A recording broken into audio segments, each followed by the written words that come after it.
Cup. How disappointing is that? There was kind of a lot of optimism coming into this season, I think. Yeah, we're disappointed. There's no doubt about that. That's the game, isn't it? And what we've got to do is we've got to keep building belief in the players and be ready, work hard and work smart and be ready come Saturday.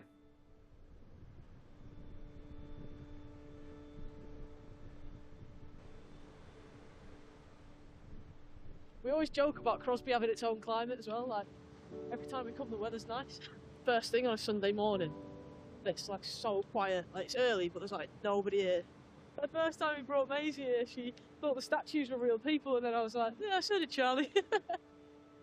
Don't live far from here and grew up playing at Rainford Cricket Club in Liverpool Comp, which is all because of my brother really. So brother played both cricket and football, and I did the same because of him really. So opportunities wise, I always just played boys and men's stuff really. Yeah, it was brilliant, and Rainford gave me all the opportunities that they could, and played a little bit at school as well.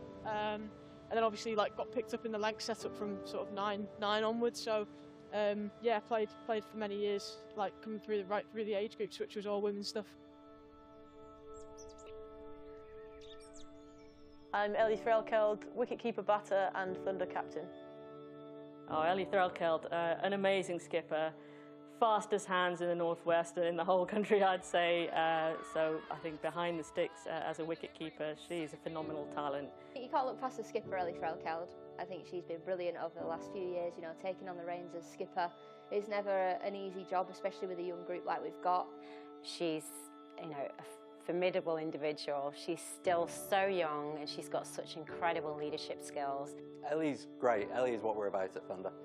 And it's challenging for her in terms of the pressure of keeping, captaining, batting in top middle order as well. So she's got a lot of pressure on her shoulders as well. Played for Lancashire since the age of 9, I think, so a very long time. I've been part of the Thunder setup for 3 years now when it first was created. One of the first to receive a professional contract in 2020. And yeah, I've been part of the setup ever since, and became captain 2 years ago. So yeah, would be my second season in charge. It's something I've always wanted to do. I think I've done it a lot of age group cricket. When we found out Alex Hartley was stepping down, it was not really talked about a lot for a long period of time, and it was sort of myself, Georgie Boyce, a couple of other players were getting opportunities to do the leadership roles on the pitch, and it was mentioned to me that it might be possible, and I sort of gave it everything from my end and said I really want to do it. But yeah, I remember the moment Shawsey told me, and I just couldn't really believe it, to be honest. I think obviously I was only 23, and yeah, it's pretty young to be able to do it, and I think since then I've done everything I can to sort of get better and to try and impact the group as much as I can. I think a captain in cricket does have a lot of responsibilities. There's decision making, obviously there's a lot of input from a coaching team beforehand, but on-field decision making of if the game plan's not going quite how you wanted it, who's coming on to bowl next. You've got a foot in both camps in a way that you're working with the coaches around selection, and then you're also part of the team like everyone else. All the support we're getting from Lancashire's absolutely brilliant. Hilton have been amazing, and yeah, likewise other sponsors have as well, and I don't think we'd be able to be going on pre-season tours and funding extra professional players without their help, but there becomes a point where yeah, we've got to give back as a team, and all the support we're getting, it's got to translate to results on the pitch. Hello. Hello. How are you? Very well, how are you? For ages. I know. The women's game, the growth has been magnificent, really. I think it's been a rapid pace of change, but it's also on a journey where you kind of just know it's still got so much further to go. The game will only get better in quality if women can be given the opportunity to have 12-month contracts, to train in the way that the men do, to completely focus on cricket, and that it's the money. Exactly. We needed to do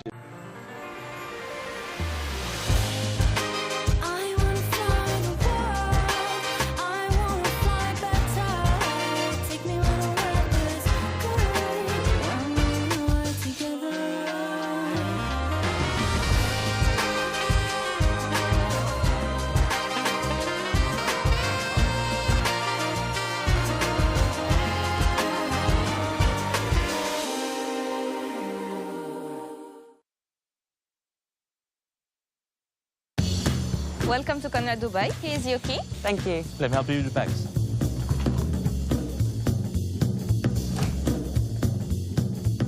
Nice room. How's that?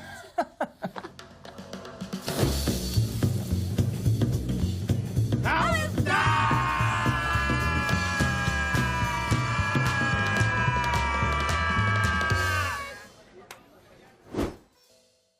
This is a call for hungry dreamers and hard-working self-believers.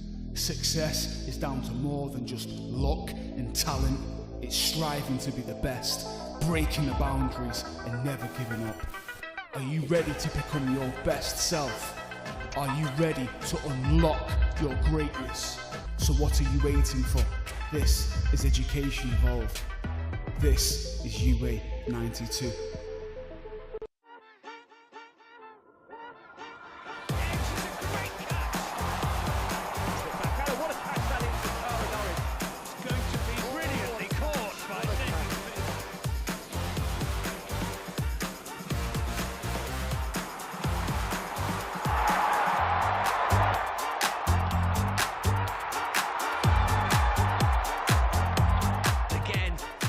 Big hit. It's another monster hit for 6. Big shot by Sol.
Very good afternoon and a warm welcome from Emirates Old Trafford. Vitality T20 blast action again here at the home of cricket as Lancashire Lightning take on Derbyshire Falcons. It is a beautiful, beautiful sunny afternoon here at the home of cricket, but a little bit of a breeze starting to arrive here as well, which could be interesting as far as the bowling conditions are concerned. It is that time of day where we find out who bats and who bowls. The umpires have just made their way into the middle, as you can see, and are just arranging the furniture as we get things ready. Keaton Jennings is back in the side and captaining for Lancashire this afternoon. Samit Patel is here for Derbyshire as well. So we will be having the coin toss in just a moment or two. As things stand at the moment, Lancashire 1 win and 1 loss from their opening 2 games in this campaign. Derbyshire with 2 defeats so far, so it'll be interesting to see how things go this afternoon. Of course, this is part of a double header here at Emirates Old Trafford this afternoon, because Lancashire Thunder will be taking on the Blaze later on this afternoon. 4 p.m. start for that one, so make sure that you stay with us for that. But let's make our way over to the middle now and see what happens and who bats and who bowls, so we get the last few instructions from the umpires in terms of how we're going to play the game this afternoon. Keaton Jennings back in the side, which is great to see. He's had a little bit of a back injury leading up to this, but back in the side this afternoon, so we're looking forward to seeing him play. It looks like it's probably going to be the only change as far as Lancashire are concerned. Beautiful blazing sunshine here. As our umpires Steve O'Shaughnessy and Neil Pratt give the final instructions. Hope you're enjoying the coverage from wherever you're watching around the world here on Lancs TV. Make sure that if you want to get involved, get in touch with our social channels and ask a few questions if you'd like, or let us know where you're watching and how you're enjoying it. So Keaton Jennings then has the coin. Heads is the call from Derbyshire. It looks as though Derbyshire have won the toss and decided to bowl. We'll get Keaton Jennings over for a quick chat. He's just going to a quick picture first. Guys, Samit, don't disappear. We'll just have a quick chat with you guys to start with. Keaton, we'll hand the microphone over to you because you're back in the side this afternoon and captaining. How eager are you to get back into cricket? Yeah, absolutely. It's been a couple of days laying my back, so yeah, good to be back in with the lads. Sunny Emirates Old Trafford, so yeah, good to be back. What do you like as a watcher? Terrible at the best of times, so yeah, even when I am playing. So good to be back in, good to be playing, good to be around the lads again. What do you make of the way the campaign has gone so far? Yeah, look, it's been 2 really good games of cricket. I thought we were exceptional against Durham, and then we narrowly missed out against Worcester the other night. So yeah, look, it's been very short-lived so far, but the boys are buzzing to get going. It's a different side this year, isn't it? A lot of youthful exuberance in there. You must be excited at the way some of the young players are really starting to come through. Yeah, absolutely, and a sort of young called Stephen Croft has stuck his hand up again the other night. So yeah, look, it seems a nice blend of youth and experience. So yeah, hopefully the boys can put their hand up again tonight. And aside from yourself coming in, any other changes to the side today? That's the only change, myself in for Bally. We wish you the best of luck. Pass the microphone over to Samit. Let's have a quick word. Great to see you, Samit. Unfortunately, not gone quite so well as you would have liked so far, but what do you make of your campaign so far in this T20 Blast? Yeah, not bad. We had a close loss on Thursday night against Northampton. We won yesterday against Leicester, so yeah, we're 1 from 2, but yeah, we're looking all right. It's a good side that you've got here this year as well, isn't it? 1 or 2 changes. It looks a really good blend. Yeah, we've got a bit of youth and a lot of experience, so yeah, we should be good to go. And how difficult is it to come to Emirates Old Trafford, though? Because a lot of sides find it very difficult to play here. Absolutely, they're a strong team, have been for years, know exactly how to play on home conditions. It's going to be a tough game today, and hopefully we can come out on top. Best of luck to you. Thanks very much indeed for joining us. I'll take that microphone. Thanks very much indeed. Samit Patel there, and Keaton Jennings getting ready for the game here as we steer towards the start of this match. It should be an absolute cracker. Join us again in just a couple of minutes. We'll be hearing from Lancashire wicketkeeper Matty Hurst.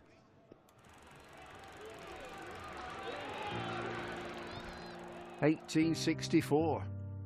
We were first class then, and we're first class now, with a dream to spread cricket through Lancashire's towns, where girls and boys, with willow and leather, become more than a badge, but the red rose together. A club where more than legends are made, but friendships, obsessions, moments replayed on our screens, in our minds, in our hearts forever.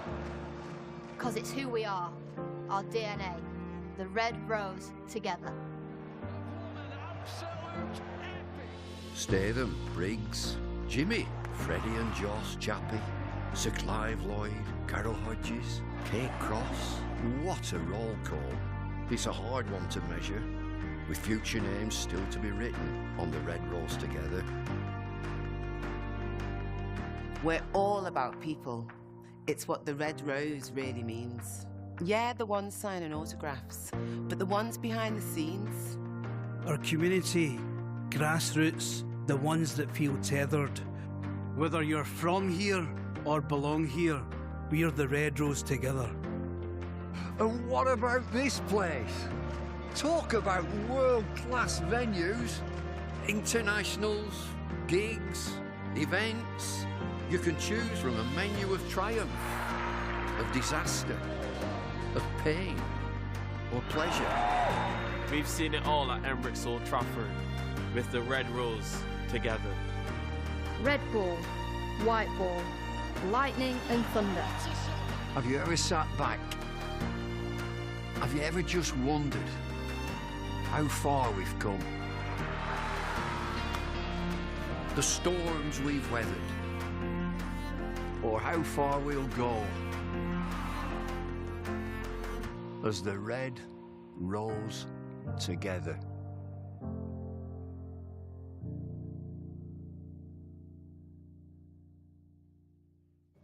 Getting very close to the start of the game now. Delighted to say that I'm joined by Lancashire's wicketkeeper, Matty Hurst. Matty, great to see you. How are you feeling?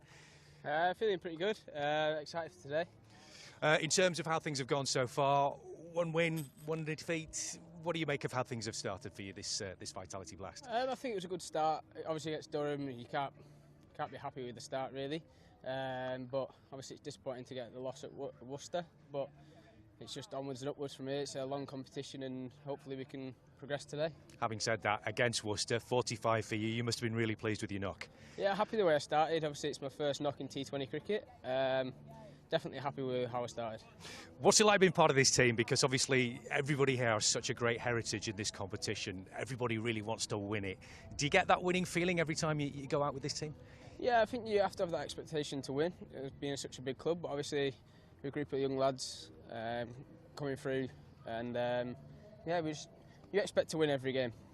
Obviously, as you mentioned, the youth in the side. Is it great to be part of that and be part of a young team coming through with quite a few experienced heads out there as well? Absolutely, it's good to have that mix, to be able to rely on some older heads like Keats, Wellesley, Bosch and Brucey, but it's a great experience. Now, as a keeper, obviously that's something that is a little bit different for a lot of cricket players. Where did that come from for you? Where did you first start as a keeper? Why is it that you wanted to take on the gloves? I started, obviously when you start younger, you like doing everything. I just found out I was better at keeping than bowling because I wasn't very good at bowling. So yeah, I just kind of worked a lot on my keeping and obviously it's worked out. Now, as someone who has donned the gloves on many an occasion, at club level obviously, myself, and at football, everybody says as a keeper you've got to have a bit of a screw loose, haven't you? Is that true? Do you get that? Yeah, it hurts. It's not a pleasant job. It's good fun, but it's not a nice job to do. But it is great fun, though, isn't it? Yeah, let's be fair. great. To be involved in every single ball, to be flinging yourself around like that, and when you take a great catch, that's an amazing feeling, isn't it? Yeah, it's great. Obviously, it's hard. White ball's a lot easier than it is red ball, just in terms of the movement of the ball. White ball doesn't move as much, but it's good fun. Does that make life a little bit easier for you? Do you Absolutely. prefer to play that format in that sense then? Absolutely, it's a lot easier to keep white ball just because the ball doesn't wobble off you after the bat. But yeah. Obviously, in terms of the bowling lineup that you've got here in this T20 unit, what are the difficulties that you have as a keeper to be able to sort of predict or have an idea of where the ball's going to go for all the different individual bowlers? Well, seam is not too difficult. It's just pretty similar to red ball really, because you stood so far back, especially off like Mitch and that. You stood so far back because how quick he is. It's the same basics really. The only difference is probably making sure you're set up for the slower ball, because obviously it bounces through, and just being able to get behind the ball. The main thing is stopping it more than catching it if it's a slower ball. And then obviously the spinners, it's just watching it out the hand real hard and just watching it, seeing what they're going to bowl, because obviously Chris Green's got a lot of varieties. How difficult is he to try and read? Because obviously the batsmen are trying to read the ball anyway, but for you as a keeper as well, when there might be a nick off it somewhere, does that make it even more difficult? A little bit. It's just watching out the hand. Obviously, I've done a little bit of work with him when he first came over to try and get the grips to his variations. But in terms of it's just pretty simple, really. You just got to keep it simple, catch the ball, watch the ball and catch. It sounds simple, but it's not always as simple as that, is it? Just how fast is Mitch Stanley? Very. He's probably up there with the quickest I've ever kept to, and probably I've ever faced. I faced him in the nets a couple of weeks ago, and it was frightening, really. Yeah, is he touching 90, do you think? High 80s, touching 90, yeah, I reckon so. Unbelievable. Well, you're a braver man than me, I have to say. Best of luck for the game. Thanks so very much indeed for joining us, Thank Matty. Looking forward to him being behind the sticks this afternoon. We are in a hard world of professional elite sport.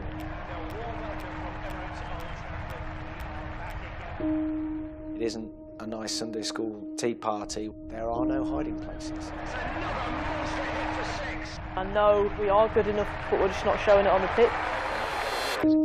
You put that support in, you put that investment in, right, start winning games. does it? It means so much. It means so much to me, the staff and everyone in it. A few wins put together, maybe they could actually reach finals day. Well, that's a ferocious looking shot. We don't want equal pay, we want equal opportunity. They're going to try and show a little bit of something for the investment that's been put in. The reality dawns, that is what professional sport is.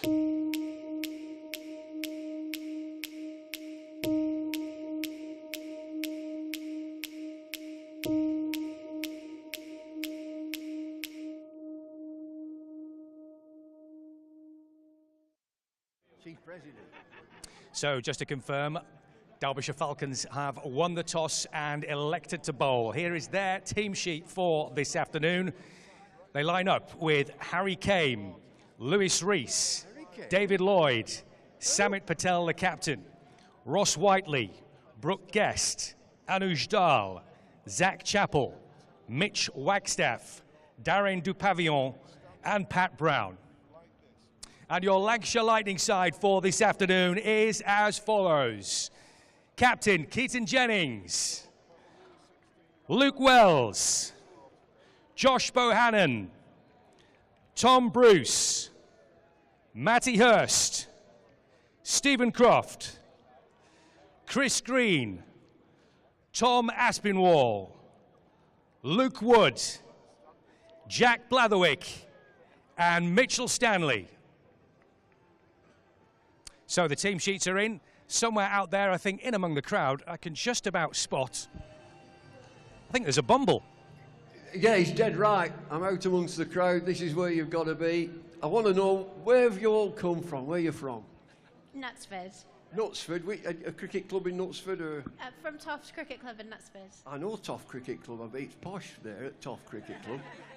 Are you all from, who's from Toft? All of you? All of you? So, go on, what brings you here? What brings you here today? There was... Your sister and brother are doing the Guard of Honour. Oh, you do Guard of Honour. Your sister and your brother are doing a Guard of Honour. And all the other kids. You're all from Toft, are you? There's one of you got a guitar somewhere, isn't there? Eric Clapton's in the house, by the way. Here he is. Go on, stand up. Give us a bit of air guitar. That's it. Lovely. Keep going. Yeah. Any of you play for Toft? Anybody play for Toft? I'll come over here. You must be a fast bowler. Look at the size of you. Try my best, David. Are you a fast bowler? Yeah. Fastish. Go on. How are you doing this year? Not so good. Not so good. I think we're third bottom in the league, but we're doing our best. So there's room for improvement. Room for improvement. So let me talk to this little fella at the back. Just lean forward if you can. Are you a Lancashire fan? Yeah. Who's your favourite player? The captain. Keaton Jennings. Yeah, that's him. And who do you think is going to win today? I'm not going to ask you. I'm going to ask the ladies over here who you're fancying today. I don't mean who you're fancying. You know what I mean? Derbyshire or Lancashire today? Lancashire. There we go. Terrific. Now, I'm going to ask this lady here. They let me loose into the crowd every now and again, and I'm doing it that badly that they'll never ask me again. Do you know the rules and regulations of the T20 Blast? I'm going to say yes. I don't believe you, but I'm going to help you. Just watch this. We are in a pickle. We want to play T20 cricket, but we don't know how. Don't worry. Stumps and I will teach you. Woohoo! Yay! T20 is just a shorter and faster cricket game. Each team has 11 players. Some players are batters, bowlers, or fielders. Every game has 20 overs. An over has 6 balls, where the bowler bowls the ball at the stumps, and the batter needs to hit the ball to avoid the ball hitting the stumps. The team who scores the most runs wins! But how do you score runs? The batter scores by running between the stumps. If they hit the ball to the pitch boundary, it's 4 runs. If it passes the boundary without bouncing, it's a 6. That sounds easy peasy. It's not as easy as you think. You're right, Stumps. The batter can get out if a fielder catches the ball. If the ball hits the stumps, or LBW. But that's one to explain another time. And the game wouldn't be complete without Lanky's dance party. And if you're lucky, you'll catch him winning the mascot race. It sounds like fun. Let's play.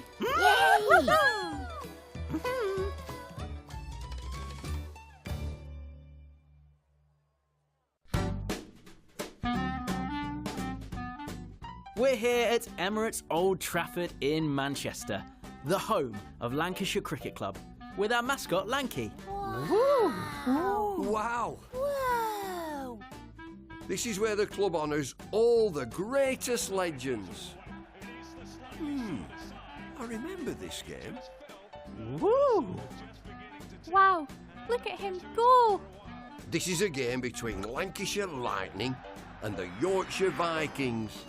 Lancashire and Yorkshire have a long history of playing against each other, and their rivalry is legendary. Oh look, here's Kate Cross. She played for the Lancashire and England women's teams and made history in 2017 by winning not 1, but 2 trophies. The club's been around for over 160 years and has won a massive 46 trophies. So many great cricketers have played here. Ooh, don't forget about this guy. And I'm part of its history too. If I train hard enough, I can play in the Roses T20, the biggest game in the calendar. Let's go and play.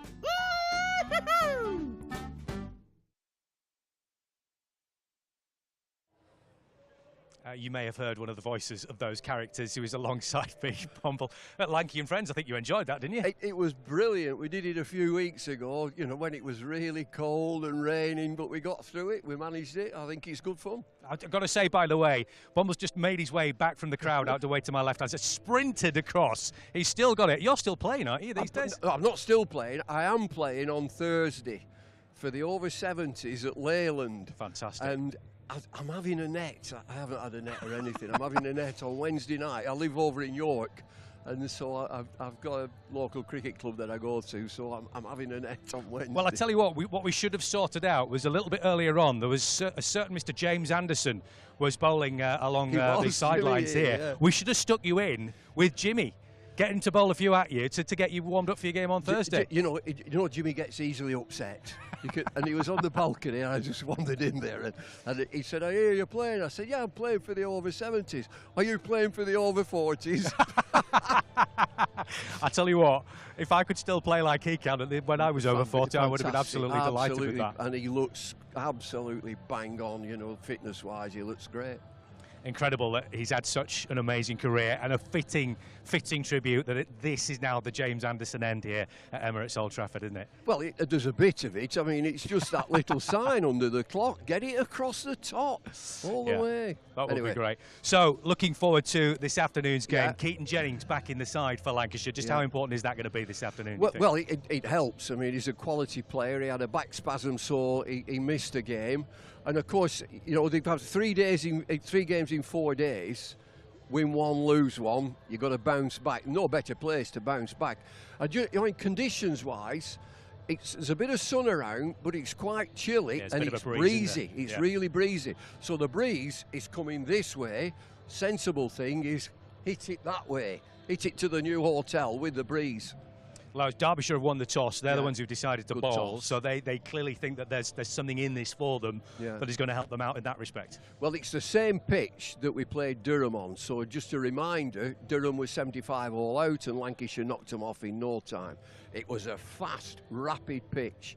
I think that pace will have gone out of it a touch, and I wouldn't be surprised if it spins. And I say that because they're expecting it to spin. Yeah, Samit Patel, terrific player, obviously, but they've got a few stars in their side here and there as well, haven't they, in terms of some of the overseas players, for example. So it's going to be interesting to see how they got on this afternoon. Well, Derbyshire are the same. They've won one, lost one. Lancs have won one, lost one.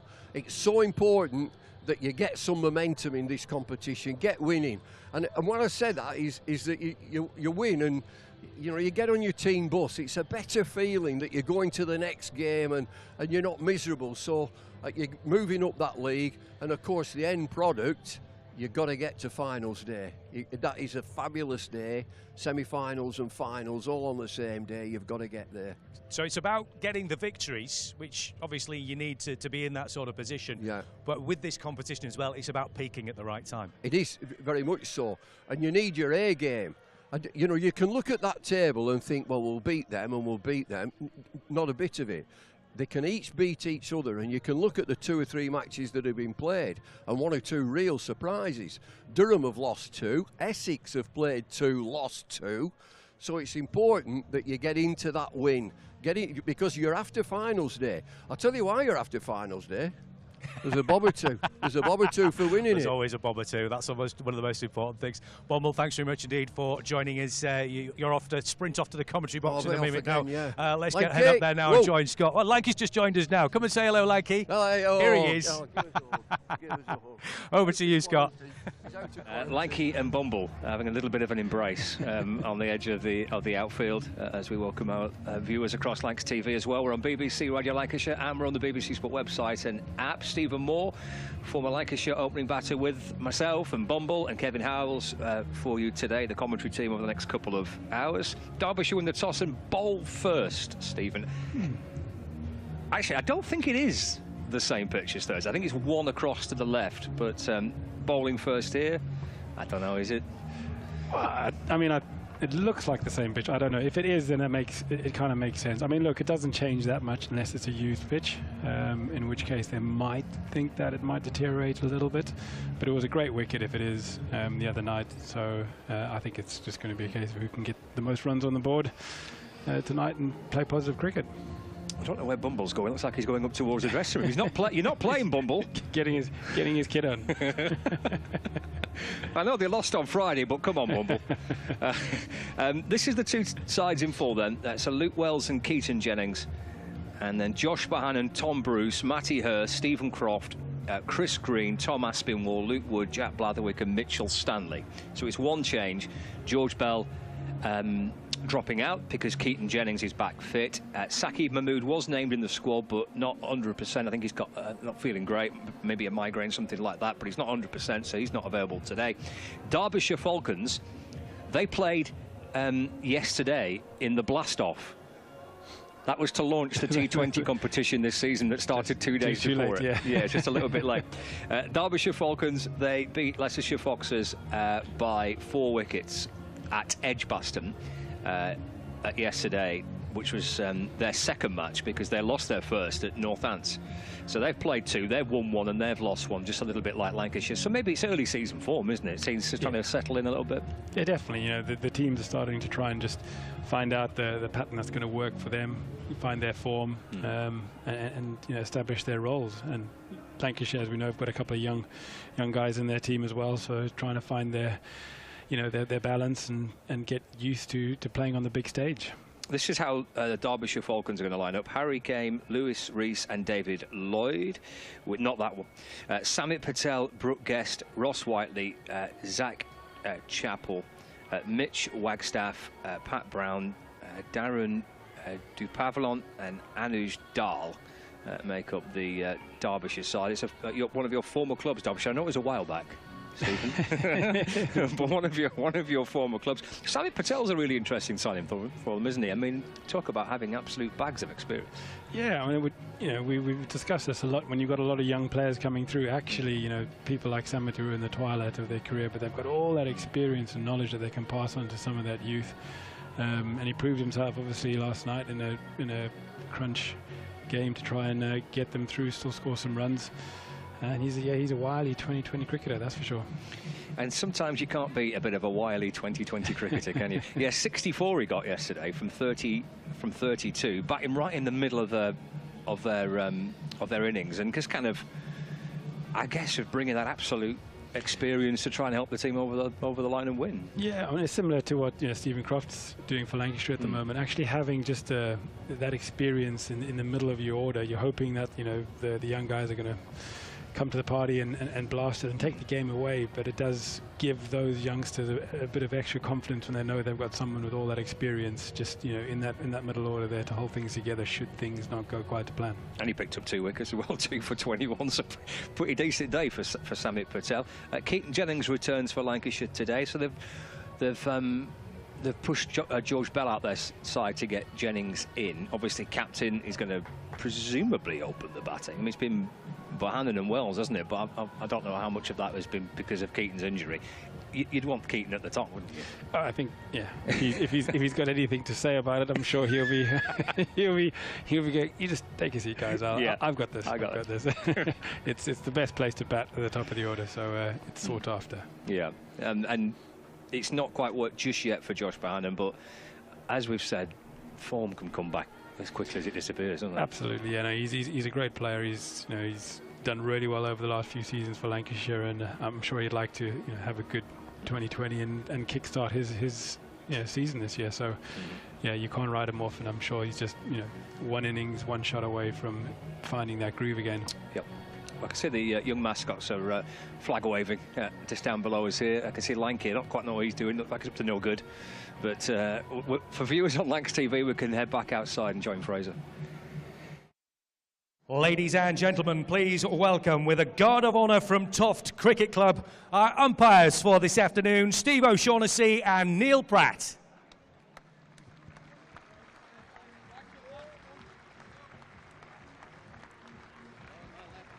Ladies and gentlemen, please welcome to the pitch this afternoon's opposition, the Derbyshire Falcons.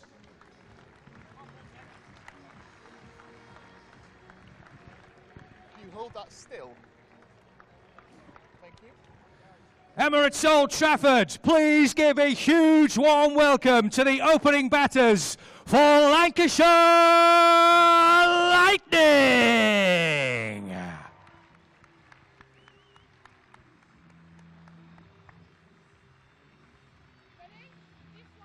Aiming for a bit of stability at the top of the order there, and they've earmarked Wells and Bohannon and said, look, we're backing you guys to establish a bit of a partnership at the top of the order there. Rather than kind of chopping and changing. Rather than chopping. It's such an important thing, you've seen it in all the 2020 competitions, but, your opening pair, if you've got a strong pair, look what Sunrisers Hyderabad did, at the start of the IPL. Yeah. They were just so explosive and so consistent. You set your team up, really. So yeah, Wells and Bohannon to open up the batting. It'll be Zach Chappell to get us going with the ball. Big, scary-looking fast bowler. I'm sure he's lovely, Zach Chappell. He just looks like a big, scary-looking fast bowler. Yeah, he's got that look about him, hasn't he? Especially with that sort of almost looks like a Transformer logo on the front of their shirt, pattern. He's a big guy, Zach, and. But I think he's a gentle giant. I'm sure he is. Right, slip in place. And we've got Josh Bohannon to open the batting. He's the first Lancashire batter to face the first ball of this double header, with Lancashire Thunder to follow from 4 o'clock in the Charlotte Edwards Cup. But it's the Lightning against the Falcons. Game number 3, this, for Lancashire Lightning. Played 2, won 1 and lost 1 so far. It was a close game on Friday evening at New Road. Wasn't much between the two sides. Lancashire had a really poor start and they recovered well. Let's see what they can do today. Here we go. Here's Chappell bouncing his way in and bowling. It's a wide ball, and Bohannon up onto his toes, trying to chop the ball away. He gets a little bottom edge. Lewis Rees comes up. He's at slip for Derbyshire, and Bohannon gets the run. Gets himself up and going for the day. Yes, he was looking at Luke there, saying, "Come on, mate, come on, let's get going there. Get me off the mark here." And it was a good sharp run. Wells has started very nicely in this blast this season. Chatted to him on Friday, actually. Spoke to Luke Wells on Friday after the game. He kind of managed the rebuild really well. Lancashire were 0 for 2. And then 13 for 3 in the first couple of overs. It was a bit of a mess, and then they managed to regroup and get something on the board, and he was key to that, Wells, on Friday. It's down the leg sire by Chappell, taken by the wicketkeeper Brooke Guest. A couple of former Lancashire players. He's one of them, Brooke Guest with the gloves. Ex-Lancashire player. And the guy to his left at slip, Lewis Rees, also former Lancashire player as well. 2 without loss, the Red Rose. Little twirl of the bat from Luke Wells, and Chappell from the Brian Statham end. Quite a breezy day, but it's nice and sunny. He's back in again for the Falcons. Right on over the wicket, bowls and pushed away by Wells in towards the offside. There is no run. So yeah, he did really well with the bat, Luke Wells, helping to try and rebuild for Lancashire. Got them something on the board. Kind of 170 was the target. Paul Hawson was with us last night, Friday night, and he said that's probably about par. And then he picked up a couple of wickets as well. He actually did well, Lancashire, to make a game of it from a tough position. Yeah, no, it sounded like it was one of those games that could have gone either way for the majority of it. It's Chappell again. Back into to Wells. That's flipped away off his hip towards square leg for a single. And the score ticks along to 3 without loss. And then there was this really, really good knock by Matty Hurst on Friday. And Luke Wells actually was really keen to highlight that when I asked him about kind of some of the things I'll try and take from the match. And he said Hurst 45 struck the ball beautifully. So that was a real kind of highlight of that. What in the end was a defeat for Lancashire Lightning, but it was a pretty good effort from a tough position to try and get somewhere near winning the match. Here's Chappell, bowls to Bohannon. It's cut away into the offside. Oh, he's coming back, hurtling back for 2, but Pat Brown is there on the deep for Derbyshire to field. So just a single for Bohannon. Yeah, but good hustle there, and Lancashire will do that. They love this ground, and they know the spaces, and you'll see that from the batsmen. They will run hard, and they'll make you feel really uncomfortable in the field, no matter where you are. 2 outside the circle in this first power play. 2 fielders on the boundary, deep point and deep backward square. Defends this time Wells, but defends for a single just off the back foot. Drops it to mid-wicket. That's Lewis Rees fielding for Derbyshire, and Wells gets through for another one, so he moves on to 2. And Lancashire Lightning are 5 without loss, with 1 ball left of the first over. Derbyshire Falcons winning the toss and choosing to have a bowl first. Keaton Jennings returns for Lancashire, replacing George Bell, and a couple of changes for Derbyshire from their victory yesterday at Edgbaston. Here's Chappell in again, balls flicked away off the pads by Bohannon through square leg, and jogs through for 1. So a pretty steady start. They've actually got 6 off that first over without having to do too much reckless. No, yeah, very controlled. It looked like a steady. They were just sizing up the wicket, I think. I think Zach Chappell bowled some good line and length there, and didn't give the batsman too much width to play with. So yeah, a steady start from both sides. Steady start indeed for Lancashire Lightning. And plenty of games taking place as well today. This is the earliest one. This one underway at midday, of course, and we've got a 1 o'clock start, 2:30 start, there's a 3:30 start, there's a 4 o'clock start, and there's a 6 o'clock start. Definitely spread out through the day, that's for sure, covering all their bases today, aren't they? And there's a Charlotte Edwards Cup game which is in action, which is the Sunrisers against the Northern Diamonds. Early start there in that game. So we'll keep across the games and the scores as we go through the day. It will be Dupavlon from the Anderson end. And that's just swinging a little away from Bohannon into the gloves of the keeper, Brooke Guest, and there is no run. I'm not quite sure why it's such staggered start times across the Blast today, but it's a bit unusual, isn't it? I'm sure it's part of the ploy to stagger all the games, but that's what we've got. Is it down to the clubs then to decide when they want the game to start? I presume so, yeah. Unless you're on TV, obviously. Yeah, unless you're on TV, yeah. Dupavlon bowls again, and Bohannon takes a single, just nudged up to mid-on. And Zach Chappell fields. Score moves on to 7 without loss. Yeah, on Thursday night, I think it was originally scheduled for a 6:30 start in that first game against Durham, and they pushed it back to 7. So yeah, I think there's a bit of flexibility, isn't there? Okay. Whatever kind of works. It's quite a decent crowd in. Hopefully that will continue to thicken up through the course of the day as well. It's a lovely sunny Sunday, with 2 games to enjoy here. Nice to see plenty of supporters already inside the ground, enjoying a bit of sunshine and hopefully enjoying a good day's cricket. Wells on strike, Lancashire Lightning 7 without loss, and we're in the second over. He's going to come around the wicket to Wells. It's driven and picked up inside the circle at extra cover, and there is no run. 7 without loss. Just a single so far of this first over by Dupavlon. Steady enough start. A little twirl of the bat from Luke Wells. He's a good twirler of the bat. Look at that, there's a few twirls there. Working the rubber, isn't he, there? Was a bit. Tall guy. Taps the bat, stands tall in the crease as he pulls that out towards deep backward square leg. It'll be worth just a single. Ross Whiteley, another experienced T20 cricketer. He's played stacks of games, hasn't he, for Worcestershire and for Hampshire for a little bit, wasn't he? Yeah, no, he's had a good career, actually. Ross, remember being at Worcester, yeah. I think still connects me to the game a little bit. I remember him coming through as a youngster at Worcester in the second team, trying to make his way, and he's done really well for himself. 8 without loss. And Josh Bohannon waiting. 2 off the over so far.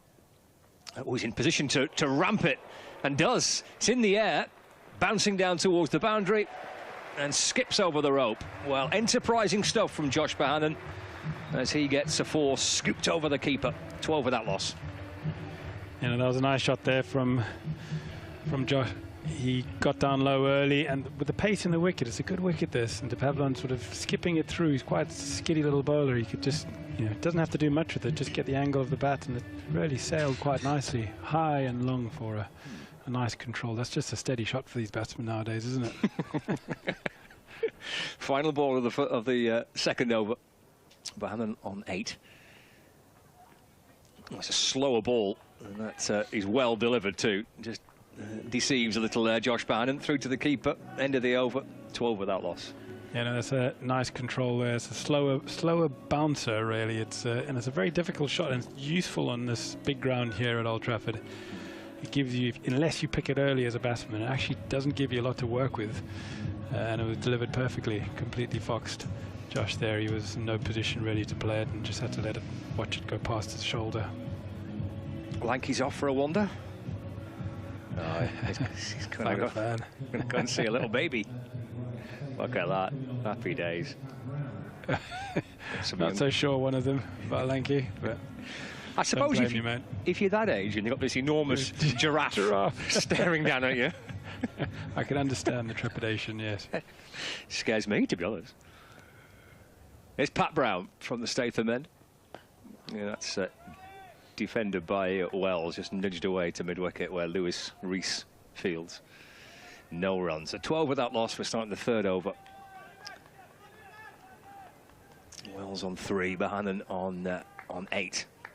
It is early in this competition. This is the third game of 14 group matches, so there's going to be a few ebbs and flows along the way. The form's going to come, you're going to lose some games and win some games.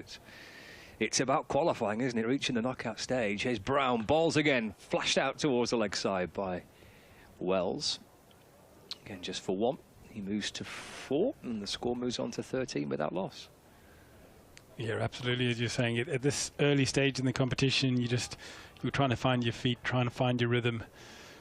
You don't need to go big early. It doesn't hurt you if you do well, but yeah, as you say, you're trying to build that rhythm. You know you're going to have some peaks and troughs in a long campaign. 13 runs on the board so far. Here's Pat Brown in from the Brian Statham end. Right arm over balls, and work to the leg side by Bohannon. Running all along the ground. Should be 4. It is. Bounces over the rope. And Bohannon gets another 4, and he moves on to 12, and it's now 17 without loss. Yeah, that shows the pace of the outfield there. A little bit of a forced shot there from Bohannon. He kind of used his bottom hand a little bit to try and sort of hoik it a little bit through the leg side there. It wasn't the best time shot, but it shows how much you get for your shots here at Old Trafford. If you just hit it hard and firm along the ground, races away for 4. 17 on the board now. Brown for the Falcons. Back in balls, that's deflected down to fine leg. Oh, that's going to be 4 more. Little flick off the pads by Bohannon in towards the wooden benches, that little kind of astroturf area below the hotel. And he moves to 16, 21 with that loss now. Yeah, not a good ball there from Pat Brown, drifting it down the leg side. It's really just a free hit, and Bohannon wasn't going to miss out on that. Nice little pickup, raced away again. Nice little spot down there in the sunshine they've got there on the AstroTurf. A few benches. Looks lovely. Yeah, little sun trap, isn't it? Here's Bohannon launching the ball down the ground all the way this time. It's bouncing amongst the spectators. Watch out in the crowd. Bohannon's boshing it your way. He moves to 22, and it's 27 with that loss. Yeah, that was a strong shot. That's the first shot that's actually hit with real confidence, real balance there. Pat Brown just struggling to find his line and length here, and Bohannon, after a couple of little flick shots that haven't quite gone there, that was a real dominant, good base, big, strong shot over long on. Easily cleared the boundary. 22 to Bohannon. Final ball of the third. Brown in and balls. That's pulled away to backward square leg for a single, and that's proved to be a very good over. That best one so far for Lancashire Lightning. 3 boundaries coming off it, 2 fours and the 6, and a couple of singles as well. Good stuff in the third over that. Yeah, no, lovely that, and that was the momentum change that Lancashire are looking for. You're always looking for that as a batsman in the first 6. You know how important the power play is. And the first couple of overs, everyone's just trying to feel themselves out. If you've played well like they have, it's not always easy to get off to a flyer, and that was definitely the momentum shift into a new gear there from Bohannon. Yeah.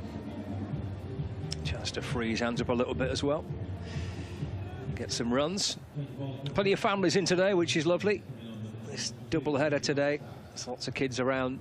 Nice thing to do on a Sunday afternoon, especially when the sun is shining. Right, 4th over. It's Wagstaff. I'm going to see some spin for the first time. And balls. Oh, it starts with a full toss, which is slapped into the offside. Straight to cover. And there is no run. So this is the 4th over of the power play. Bohannon 23 from 12. And Wagstaff from the James Anderson end is bouncing in and balls.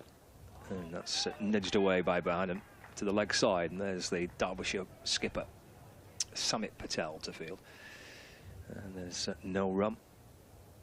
He'll be having a twirl at some point, will Samit. Wagstaff balls. Oh, that's gone down the leg side, and it's actually beaten, I reckon, everything. It's down towards the boundary. It's flicked back just before it reaches the rope. Will be wides. And they've come back and run 2 as well.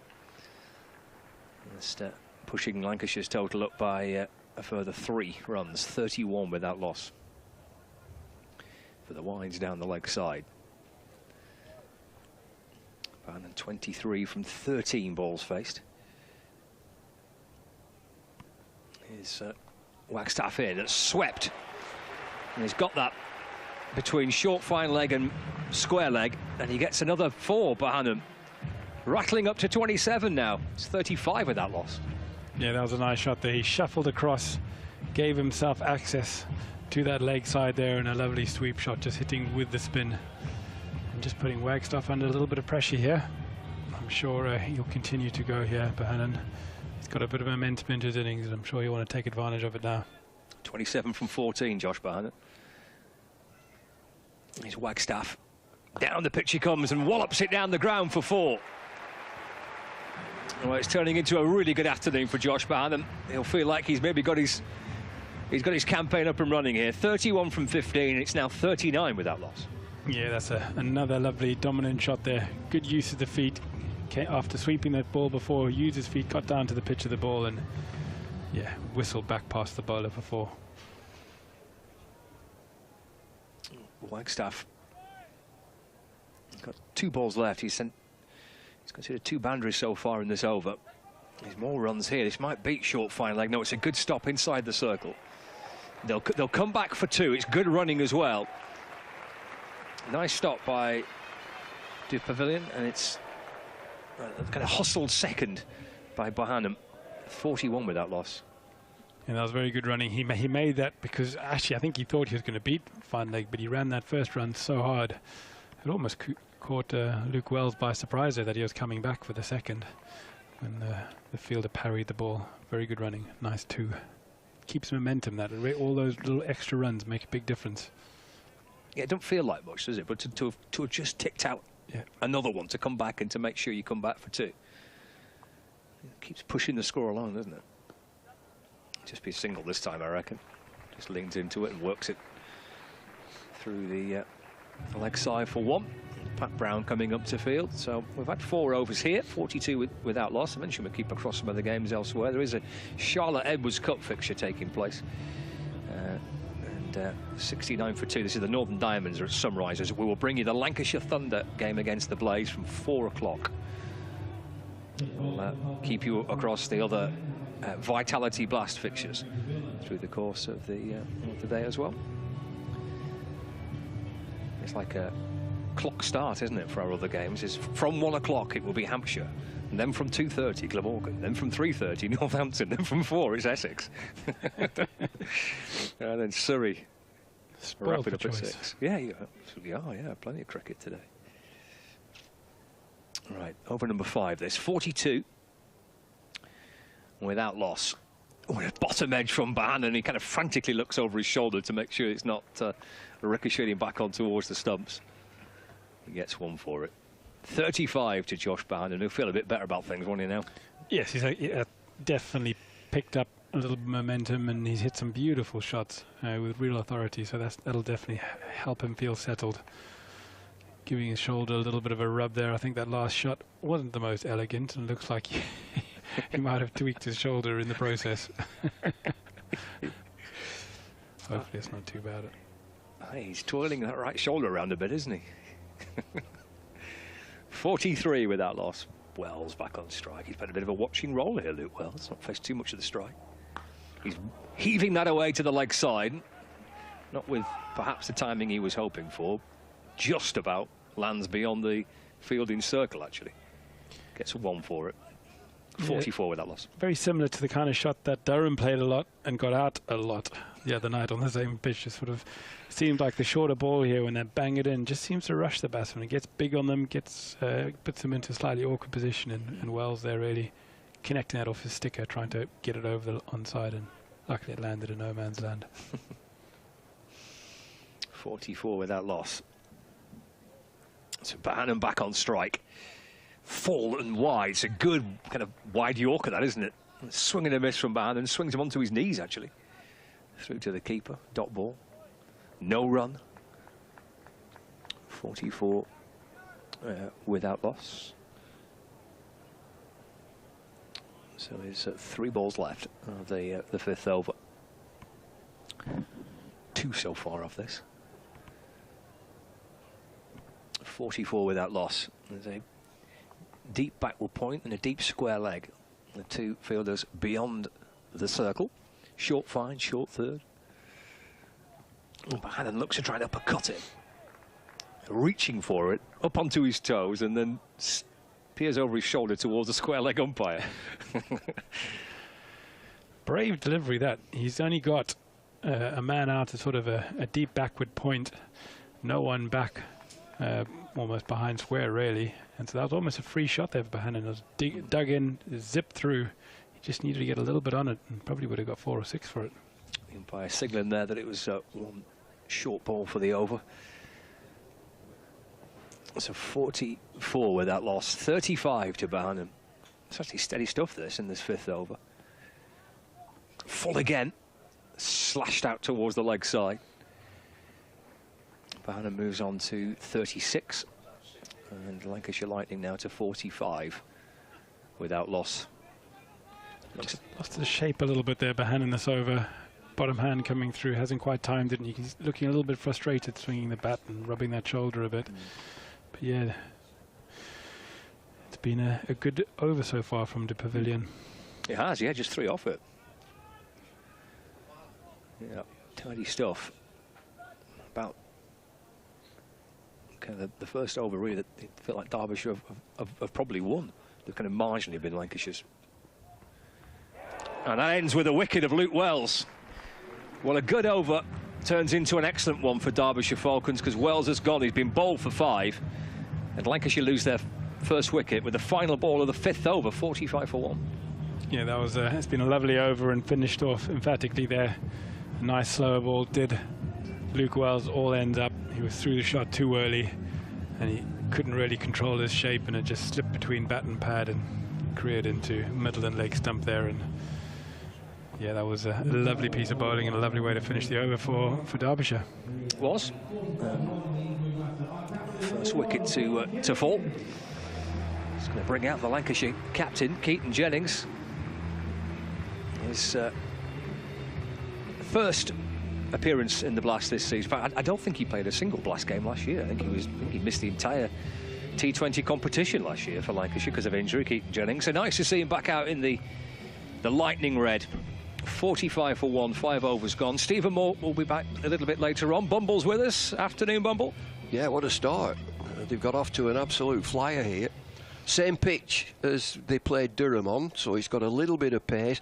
It's not just as quick as it was, but it's got enough pace in as this. Right, 45 for 1. Here comes Chappell in from the Anderson end to start it. Fresh over, driven away into the offside by Bohannon.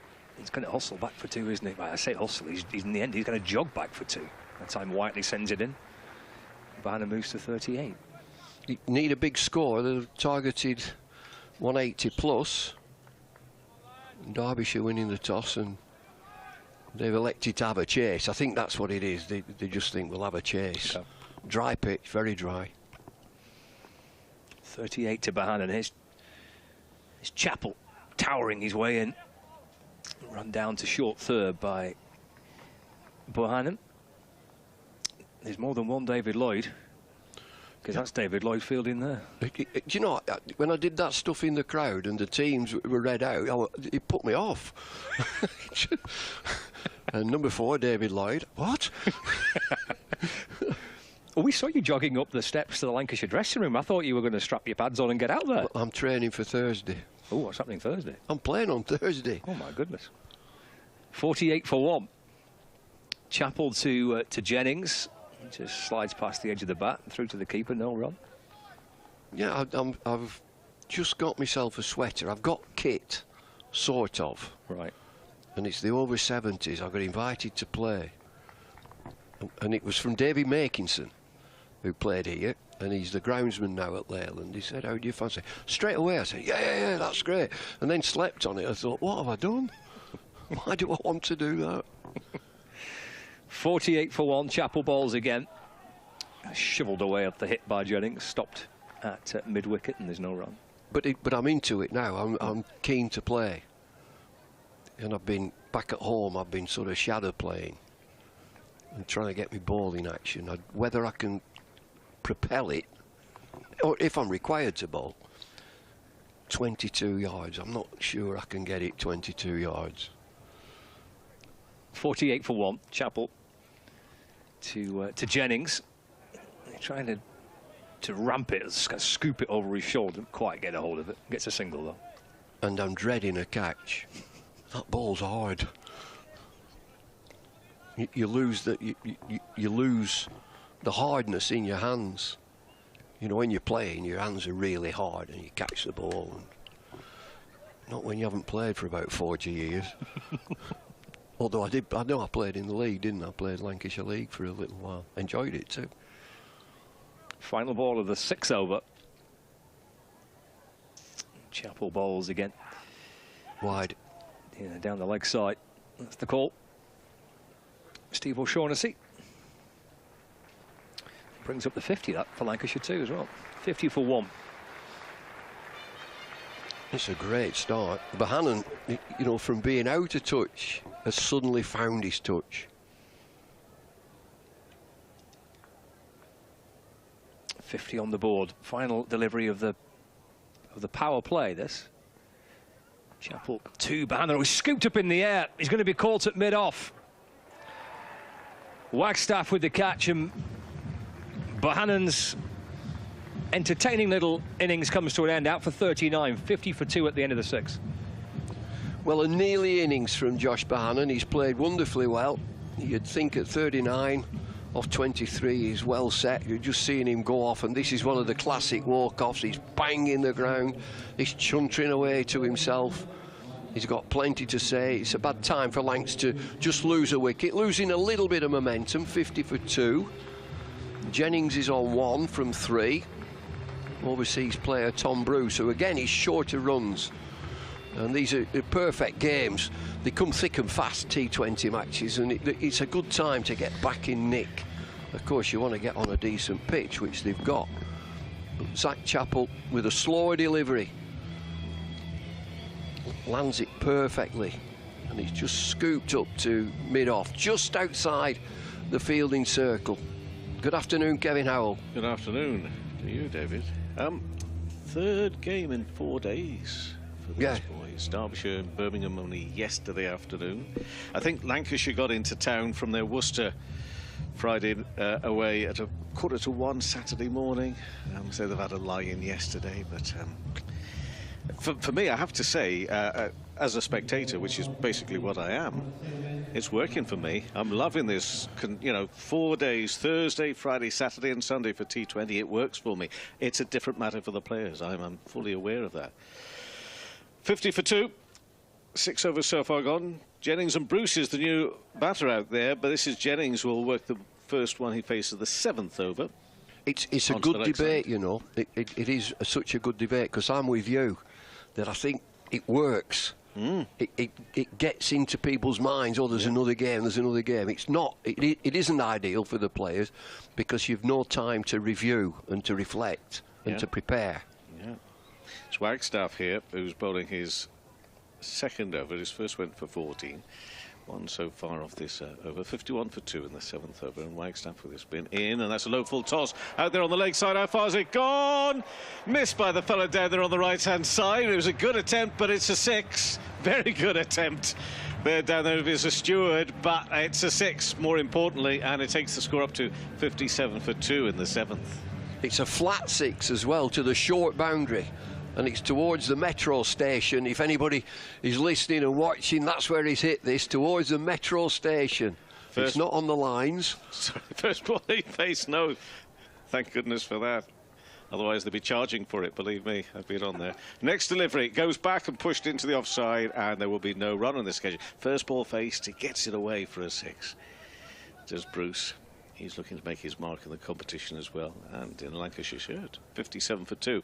Midway through the 7th, Wagstaff bowls, goes back, and this time he'll find a bit of a gap out there to jog through for 1. He moves to 7, 58 for 2 in the 7th. Interested in you and, back play in this game. I've been keeping an eye on umpire O'Shaughnessy out there.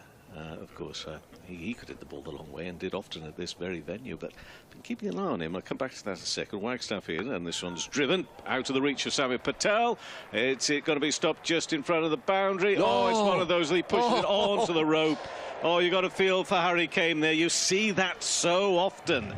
A good run, a good attempt at pulling it back. You've almost got to be like a goalkeeper in that situation, where you use the hand just to flick the ball in the right direction. Instead, often it just gets parried further on towards the rope. It's going to be a 4, and it's 62 for 2. 1 ball left of this 7th over. Jennings on 6. Faces again and worked away leg side this time for a single for the captain. He moves to 7, so both not our batters on 7, 63 for 2. Yeah, keep an eye on him, because I noticed every now and then he clearly involved with the game. I think he very much likes this little ball off the hip, just turns it around. Every now and then you keep an eye on him, just a square leg, you'll just see him just a little jump, a little flick away, as if you thought, oh, that's what I would have done with that one. He's still playing his shots out there. He is, yeah. And of course he left Lancashire and went to Worcestershire. Had a good career down at Worcestershire, Stephen O'Shaughnessy. And I mentioned the Metro, you know, when the pitch was the other way around and the stands weren't here, the players had hit it onto the railway line. That railway line hasn't changed, hasn't moved, and that's a big hit. To hit it onto that railway line. Wow. I love the stories. I think there's one up at Settle. Back to that in a second. Patel. Bowles and down, driven hard and firm, that by Jennings. It will only get him one, but it's settled. They've got a railway line running right behind. Lovely the as well, there. lovely railway line. I'd love the stories of the ball just landing on the train and just carrying on up to Carlisle. It's probably not a word of truth, of course, but I just love to imagine it happening. Oh, we've got a player who can hit it 30 miles. That's it. Next scene further up the line. Ribblehead or somewhere like that. Beautiful, absolutely gorgeous. 64 for 2, 8th over. Bruce faces, he's on 7, and uppish, but it's going to be safe up towards long on. Samit Patel, of course, over 400 games in this format, turns 40 later this year, let go by Notts Outlaws, and he was determined. He'd still got a lot to offer. This format especially, and of course Derbyshire, the Falcons have signed him on as captain. Drops that one a little shorter, just reversed and down. Front's very fine. It should be cut off just down in front of us, so therefore it'll just be the 1. And yesterday, of course, he did perform very well. He had twice. He was dropped, I think, on something like 42 off successive deliveries, but went on to score 60-odd in a partnership of 102 with Wayne Madsen, and that helped the Falcons to a victory yesterday in blast-off day in Birmingham. Meantime here, it's another single to the total for Lancashire Lightning, so they move to 67 for 2 now. Jennings and Bruce out there at the moment, but Samit clearly still enjoying it, and I presume enjoying the responsibility of captaincy as well. He's in. Bowles in the air, out there on the leg side. That seems to have gone a mile. How far has it gone? Into the crowd. Lovely bright colours out there as well for the crowd. I don't think there was a catching opportunity for anyone. I think the sensible ones just got out of the way of it. It's a 6. 73 for 2. 1 ball left to the 8th. Hitting with the breeze as well, and it's a leisurely shot. Beautiful timing. Half a step down the pitch. Patel in again.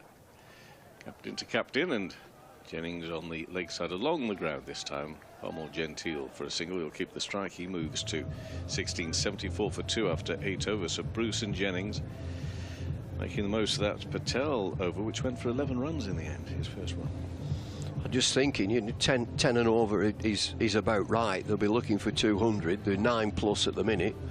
A couple of wickets down. 8 overs, so they're bossing the game. I don't think this pitch is going to change at all, and I mentioned Derbyshire looking for a chase. They're going to have a substantial chase. Seen those couple of wickets fall, but they're starting to pick that up again, pick that rate up again as we move towards the midway point. 8 overs so far gone. It's going to be Pat Brown who's going to bowl here again for the Falcons. Pat Brown, who's bowled 1 over, went for 16 runs. This is his second. It's in the air, and it's going to be a wicket. Oh, it looks a soft dismissal, but it's a catch, and it's the dismissal of the captain as well. It's Wagstaff who takes that catch, and it's 74 for 3 in the 9th over.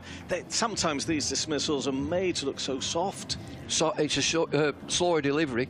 Definitely Pat Brown comes back into got battered with his first over, went for 16, but starts with a slowie, and it deceives Keaton Jennings, and it's a lob. He lobs it to mid-off. Wagstaff, and so that's 3 down. So I'm talking about get 200.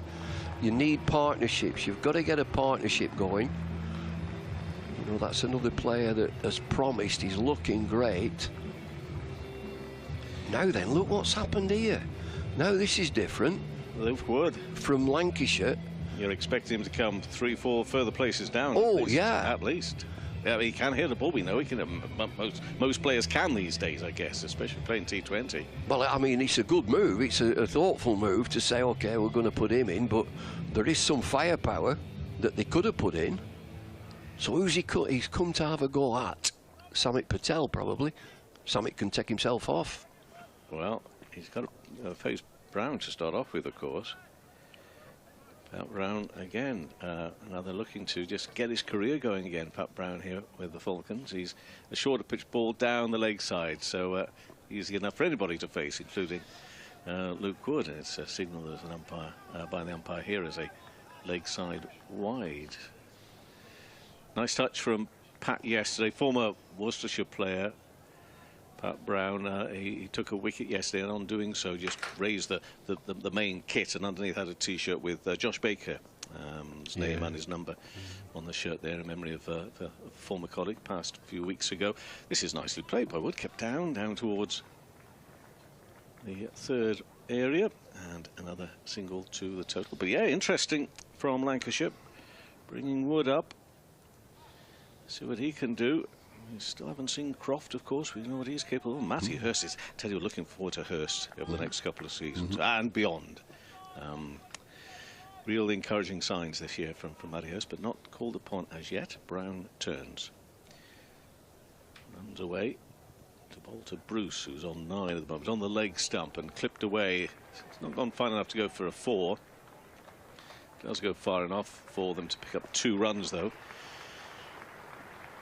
So 78 on the board, midway through this 9th over. Bruce on to 11. So a wicket wide and just a few runs here, but Brown looking to make even more of a mark. He burst onto the scene, didn't he, a few years ago? He did. Brown. Looking to get himself going again here. Now with the Falcons, and in the bowls on the leg stump and into the pads onto the leg side. There'll be no run. No Wayne Madsen today, by the way, if you are just joining us. That's a real blow, obviously, for the Falcons. Shoulder injury. Jeez. And of course he was part of that 102 runs partnership yesterday, which was so needed by the Falcons in that situation, chasing what was a very decent target. You know, the Leicestershire and Peter Hanscom with his 75 had put on a good total. You know, it wasn't an out of reach, clearly out of reach total, but it was a good total. But it needed that partnership, and they'll miss Madsen, who got a 43 yesterday. Brown here, short pitch ball, pulled away, and that's just out of the reach of Wagstaff. He won't be able to chase it down, but there is another player out there in the deep, and therefore it won't go to the boundary. We'll just have to settle for a couple. There's and another player. I mean, there's so many players you look at and you think, Ross Whiteley, I'm talking here, he did the fielding down there. Another one who you look at, potential real excitement.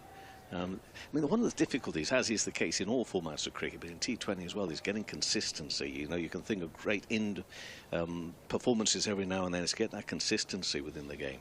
But Whiteley, gosh, he can hit a ball. Brown bowls and always worked away and kept down on the leg side for a single. And after 9 overs, it's 81 for 3. Bruce on 14, Wood on 1. And just like Brown, Ross Whiteley, another one who spent some time with Worcestershire. Started off with Derbyshire, went to Worcestershire, and then back with the Falcons. And Samit isn't taking himself off here. He's carrying on. 81 for 3 after 9 overs. He went for 11 in his first. It is Bruce who's going to be facing him first up. Hello. I love a bit of a wave there on the old camera. That one is hit down the ground towards long on. I wonder if teams, as it settles in, T20 Blast, I'm sure that it's progressing as a competition, that teams will be, now that it's getting a bit warmer, 200. We've got to get 200. Yeah. Patel bowls short and wide and stumped. Oh! He's teased Wood there and he's fallen for it. Comes out, way out of his ground. Ball spins past him. Good take by the keeper. He does his job properly, and that experiment didn't work. Well, he's done him like a kipper. He's got the bugle charge there. Luke Wood come charging down the pitch. Samit Patel has seen him and bowled it quickly and very wide. And it flashes past Luke Wood, who's almost halfway down the pitch. Brooke Guest just nips the bails off. And that cunning plan is one of those, Baldrick. It's a cunning plan that's gone wrong. And, you know, a bit of Samit's experience there as well. He does have a little bit still to offer to this game. He does, most definitely. And Derbyshire looking for his experience, and certainly he got good rewards for it there. And Wood has gone for only 1, so that's now 82 for 4. 2 balls into the 10th over. So it is Matty Hurst who's out there now and drives this first delivery. A full ball from Samit Patel, driven straight back to him. So 4 down now, not at the halfway mark. Patel again. There's a bit of a rip, and that's what he can't cut off. Got his right hand down to it and wasn't able to stop it, so they'll go through for 1. So Hurst off the mark, 83 for 4 now in the 10th. He's going to be a good cricketer, Matty Hurst, and from an England viewpoint, they've got plenty of wicket-keeper batters, forceful batters. That's what they're looking for. Somebody to bat 7 who's forceful. Patel to Bruce now. He can't get past the man. It's extra cover. Fairly close in that position. They got one, of course, with Johnny Bairstow, talking test matches. 12 test match centuries. Is there anything left in him? Oh, that almost got through, you know. Almost got through. He gave himself a bit of room. But he had to stop and check himself. I don't think that was the full face of the bat at all, but it did go in the right direction from his point of view. That's forward and not backwards onto the stumps. Patel again, a bit shorter maybe this time, and worked way into a gap, but it'll just be for 1. So how are Lancashire going to play this after 10 overs? 83 for 4, Bruce 15, Hurst on 1. I haven't worked out the average scores, David, over the first 3 days, but you're quite. It did have a late May feel about it, because those scores were somewhere in the region of, well, some of them as low as just over 100 mark, but many of them at the 150, 160, 170 mark. But as the weather improves, the competition goes on, yeah. Well, you talked about that game that they chased down, 170 odd. It's not enough. Yeah. And so teams will be looking advance of 180, I think. Which it's what makes the second game that was played at Blast-Off Day yesterday even more astonishing, really. The fact that Bears still won against Notts Outlaws, even though they put 149 on the board. So, start of the next over, drilled straight back to the bowler, who just flicks that with his left boot out of the way. Always good to see a few footballing skills out there. Yeah, that was a nice little touch, a little flick into the covers there from the former Nike man, Lewis Rees, who's been brought on. And he's bowling to Bruce on 16. 1-6. That's 6 off his first ball he faced. A low full toss, and he got away on the leg side. But now he's looking to build on that if he can. So too Lancashire here, though. And this 11th over, left arm round, a little bit of width, which can free up the arms a little bit for Bruce, but he'll still only get 1 because it's straight to the fielder. And they're on the boundary.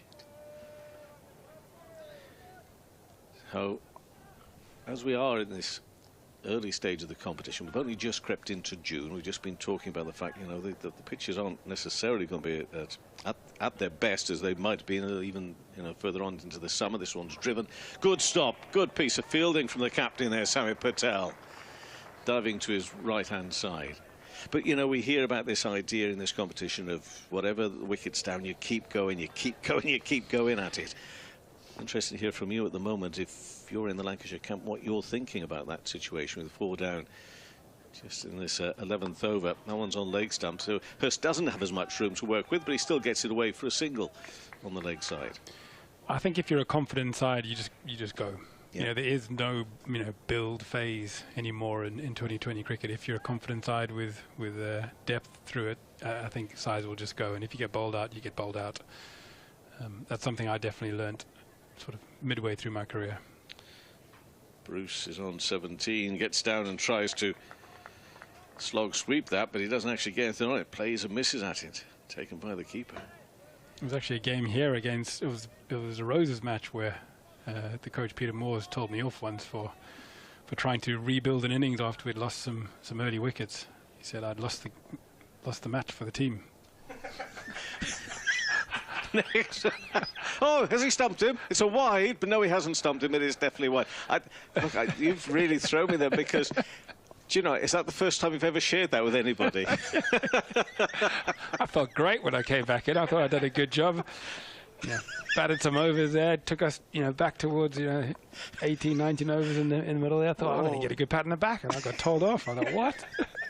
Bruce, he does get this one away. Oh, just out of the reach of the man at square leg, and therefore it's going to be 4 runs. It would have been a sensational grab and catch had that have been taken, but it's going to be 4 instead at the end of that over. So 11 overs gone, 92 for 4. This game is so fast moving. If it wasn't T20. If it was a little slower, I think I'd probably give this one at least an hour to talk to you about, actually, because I think there's a lot you need to get through there. I'm still trying to process it after all these years. Been a lot of therapy. Nice shot there from Bruce, though. Do you Nice, know, steady shot. I don't normally offer this, but I am prepared to give you a hug if you need it at the moment, okay? Because that sounds... And he seems such a nice man, that Peter. Anyway, Patel in, reverse, behind square, and that's going to be perfectly placed. OK, some runs starting to pick up a little bit here now into the 12th over. It's another boundary, and it's 96 for 4. That's a lovely shot there, and you can see what that does with Samet in the field there. There's a reverse sweep, and it just makes you think twice now as a spinner as what your options are. So Samet bowling his 3rd over. And, oh, he's bowling well here. He's mixing it up a little, is Samet. I say a little, mixing up a lot, and that's into the pads. And certainly giving the batters plenty to think about. It's young Matty Hurst at the moment, who's on 6. Patel again. This time around about leg stump, so a little jump, create a bit of room, does Hurst, to get it away for 1. There's now a misfield, which almost could cause trouble. He thinks about coming back for a second. The more experienced Bruce says, I don't think I'm going to get there, my friend, so maybe you just stay where you are. I think, yeah, you got short shift from Bruce as they get back. Yeah. Bruce is on 21. Patel bowls to him now. Full, work through square, past the umpire. Another single here at the moment. So we're not looking at 200 now. We're looking, what, 170, 180? You know, 170, 180 here at Old Trafford is a good score. You can defend that on any kind of wicket. It's a big ground. It's not like some of the other grounds around the country. Patel again in, use of the feet and driven past the man at extra cover. So good placement from Hurst. You need to do that. If there's not deliveries your feet, you can get away to the boundaries. Just find those gaps, because the field is well spread out, really. Generally, you've got, obviously, a few close in, but there are gaps to be found. Can Bruce find one? Well, he finds a fielder, but far enough out there at mid-wicket to get a single and also bring up the team's 100 as well after 12 overs. 100 for 4, 72 balls, 49 minutes.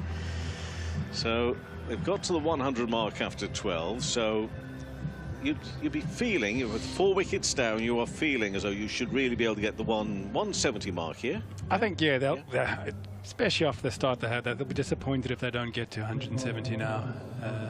And they're still looking good for that. So it's a case of putting this partnership together. If Bruce stays there, both these batsmen stay there, they could even be going north of that quite comfortably. Dupavillon is about to come on, the South African. He's bowled, what, 2 overs so far. It's been the pick of the bowling so far, yeah. Only gone for 9 runs. Terrific stuff, and took that wicket. He's a tall lad. Look at him running in now. He's heading to Paris for the Olympics. Inside edge onto the boots and out onto the offside. They'll go through for 1. He definitely doesn't leave anything in the locker with his run-up, that's for sure.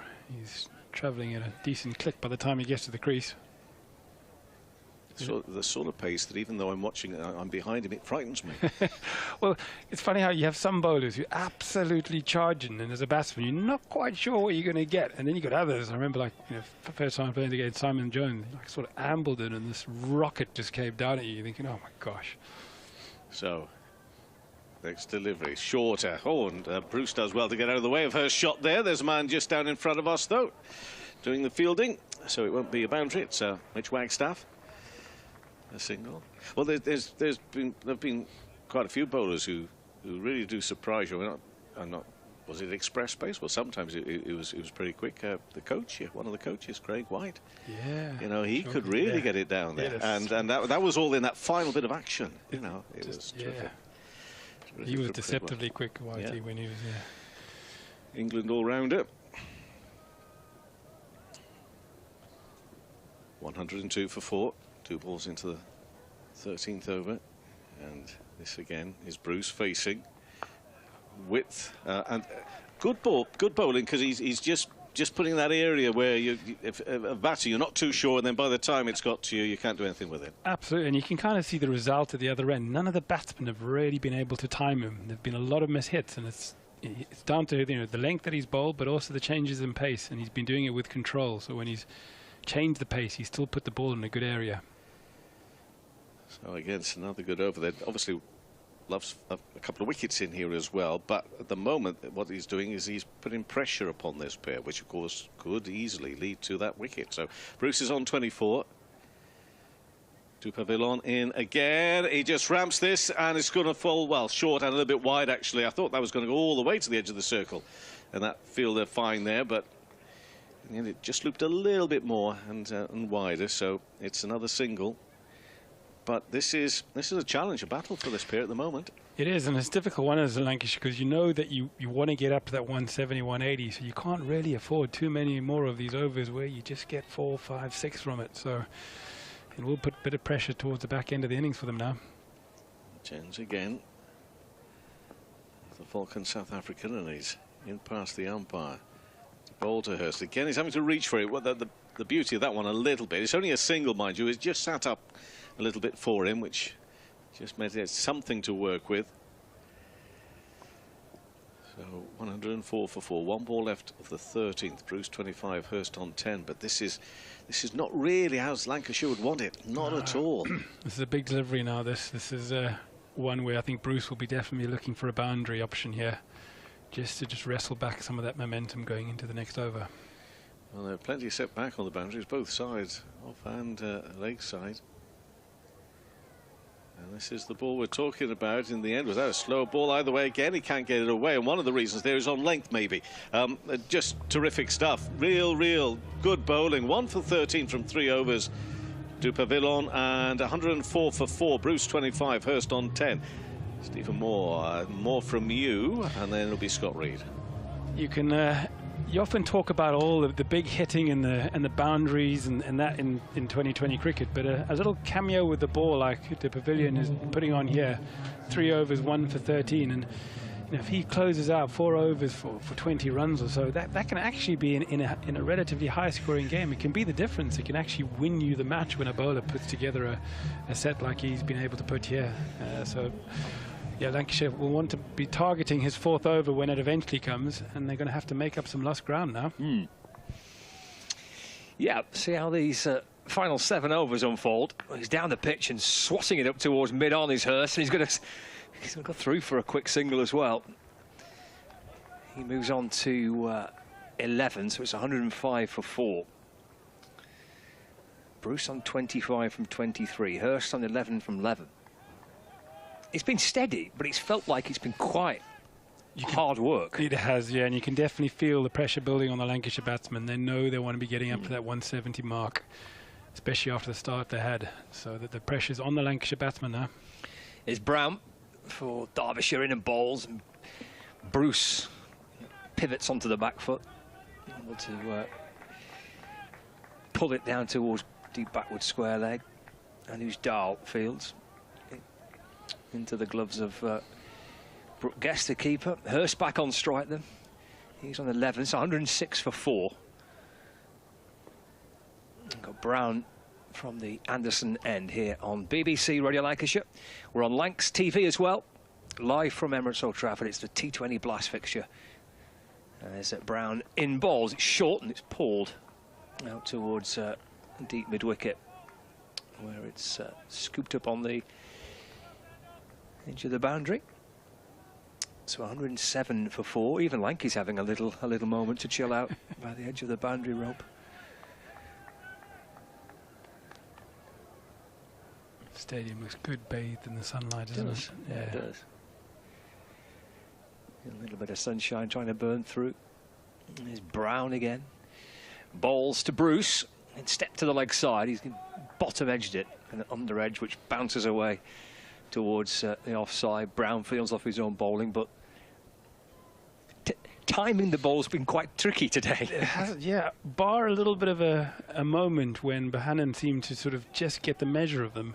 The rest of us look just a little bit choppy. The batsmen don't look like they've been able to get any rhythm, and I don't know whether that's the pitch now on its 3rd match on it. It's just starting to be a little bit too paced, might be, or just good bowling. Yeah, that's true. It is the 3rd match on, isn't it? With a double header on Thursday played on this pitch. Down comes Hurst, slaps it through mid-on for a single. Hurst moves on to 13, 109 for 4. You can see that with the Derbyshire bowlers and fielders, they're definitely throwing that ball into the wicket, just softening it up, and that's only going to make that, if there is a bit of pace to the wicket, then that'll just exaggerate that, make it harder for the Lancashire batsmen to time the ball and get those boundaries. Third man comes inside the circle. There's long off, long on, deep mid-wicket, deep backward square, deep point as well. And he's got it for 4 over the keeper's head. Tom Bruce. He's created a way to find a boundary. And that was an extraordinary shot. I know it seems commonplace today, but it was he prepared for the ramp shot to go, actually the ramp shot over the offside. But because the ball came out as a slower ball, he actually had to create the pace. So he couldn't just ramp it, he actually had to flick it and flick it over the keeper's head. Very, very good shot that. And looked like about the only way he was going to get a boundary that over, but he needed it. Just in the run rate there, it's kind of plateaued a little bit. It was that bright start during that spell where Bohannon was batting, and it's bobbled along. But can they try and get a little injection into this final 6 overs? 113 for 4. Here is Chappell. This is his 3rd over, 1 for 11. Back in and bowling. Oh, it's going to be wide. Not even sure that landed on the cut strip. That was about the easiest wide the umpire will ever need to give. Yeah, just looking at the run rate there, it peaked, didn't it, during that early part, and then it has just tapered off a little bit, hasn't it? But 6 overs left, 6 wickets in hand. That can easily pick back up again. Chappell into Hurst, who's trying to mimic what Bruce did. And ramp the shot, but it actually deflects back to the bowler. Quite good to plan. He wasn't quite sure where that was, and Bruce was ready to go for the single, and Hurst was just more concerned about trying to find where the ball had gone. Wait a second, where's it? Don't know where it is. He was looking where he thought he'd hit it. I've hit it over there, why can't I see it? It was behind him all along. 114 for 4. Chappell in again. Ooh, that's caught, but it's going to be no ball, that. So he's it's been called a no ball, that. And the warning too for his captain, Samit Patel, for that delivery to Chappell. And he's signalling a free hit. Umpire Neil Pratt. So this is a free hit. The no ball pushes the score to 117 for 4. Bruce is on strike, and Chappell is in and bowls. It's taken off the pads. He'll get 4 for it down towards the fine leg boundary. And a welcome boundary, actually, from the free hit. 121 for 4 now. It's so important, those kind of things. That can just be a little bit of a momentum shift. What Lancashire needed is just, one delivery like that, followed up with the free hit 4. And that can just be everything you need, just to trigger a sudden acceleration. So Lancashire will be breathing happy here, especially if they can kick on from that. 1-2-1 for 4. Chappell to Bruce, who's 35 not out. That's in the air. And he could be caught here out at deep mid-wicket. He is. Bruce has gone for 35. Chappell gets his 2nd wicket of the day, and Lancashire Lightning lose their 5th. 121 for 5. Bruce out. And that's just the clinical nature. We talk about how teams are going to look to move through the competition. It's things like that where you've just got a little bit of momentum to lose a wicket the next delivery like that. That's just rusty. That's the kind of thing that Lancashire are going to want to try and iron out as they move through this group stage. That just you lose all the wind in your sails from something like that. And even if you just knock that for 2, if you're not quite there, it's a better outcome than giving the opposition the momentum back. So he'll be disappointed with that from Bruce. Because he's trying to hit the biggest boundary on the ground, isn't he? Well, yeah. I mean, I don't think that boundary, if you get it, it's fine. But the ball wasn't there to hit. He was reaching outside, wide outside, off stump. I know he'd been maybe done for that, but that's where, if you're on your game, you should just be able to switch. Knock that into a gap in the field. Get to, he was never going to be able to hit that from 6 from where he was. Yeah, but it's just how, when you've managed to just get a little bit of momentum, You know, when you start ticking towards the back end of competition and move into the finals, you don't want to have those kind of dismissals, because they just suck the wind out of your sails.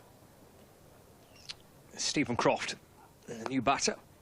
Chappell into him, that's driven down the ground. And Croft gets his first run. Got himself a 50 on Friday at Worcester, Stephen Croft. An important 50. It absolutely was, yeah. Lancashire Lightning finished on 169 for 5 on Friday. They were 0 for 2 and 13 for 3 at one point, so it was one heck of a recovery. And Croft with a really good knock, 52, unbeaten 52. And Lancashire captain on that occasion. That's taken out to the leg side. That's a lovely shot. That's all the way for 6 for Matty Hurst. And that's rattling in towards the stands. 128 for 5. And that's a lovely shot, and reminded me a little bit of a Lancashire player that used to play that very well, Malloy. That was moved his feet down the wicket to the fast bowler, and just it was a genuine slog sweep out over deep, mid-on, wide, mid-wicket. Lovely shot. Takes him to 20. Chappell balls again. This time he's in position to try and scoop it over his shoulder and over the keeper. Well, it's a bit of an untidy over, that, wasn't it, really, in truth? The wide, then the no ball, then the 4, then the wicket, and then a 6. There's a bit of all sorts in that. 128 for 5. 5 overs to go. Hurst on 20. Croft is on 1.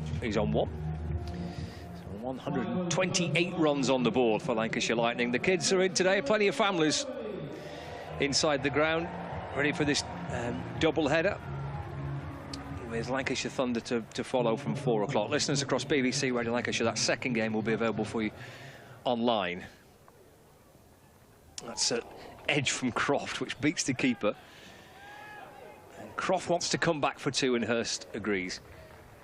Croft moves on to 3, and Lancashire Lightning now 130 for 5. Yeah, nice little edge. He'll take that, Stephen, in a good hard run too. 130 for 5. Swept by Croft, picked up at short, fine leg. And Croft gets through for a single. Moves on to 4. So we've got Wagstaff bowling with his leg spin from the Jimmy Anderson end. 1-3-1 for 5. Reverse attempted by Hurst.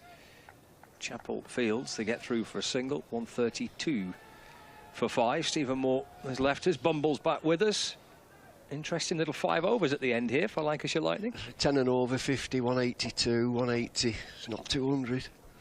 Wagstaff balls. Croft just drops it to the leg side, jogs through for a single, moves on to 5. I think they've bowled pretty well, you know, intelligently. They've used a slower delivery. They haven't got that ammunition that Lancs have, who will hit it hard. They'll hit this pitch hard like they did against Durham, but they've used the slower ball pretty well. Hurst drives away into the offside. it hits Samet. He's put himself in a top position there, the skipper. He's been walloped straight to Samet Patel, who just stands there and blocks it. Down the pitch comes Hurst and works the ball to the leg side, this time for a single. We've got to describe that. He's at short extra cover, is Samet Patel. That's the end of the over. He's 134 for 5.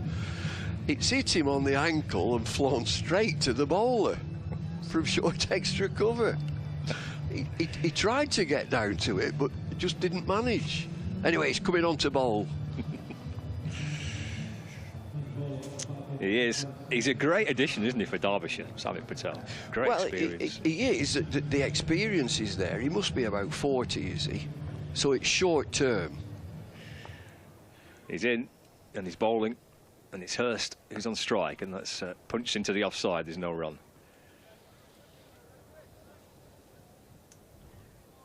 He turns 40 in November. I thought he would be, yeah. In and balls. Wide ball. Hammered away by Hurst. Out towards the boundary. Oh, he's got 4. He's timed it beautifully. 138 for 5 now.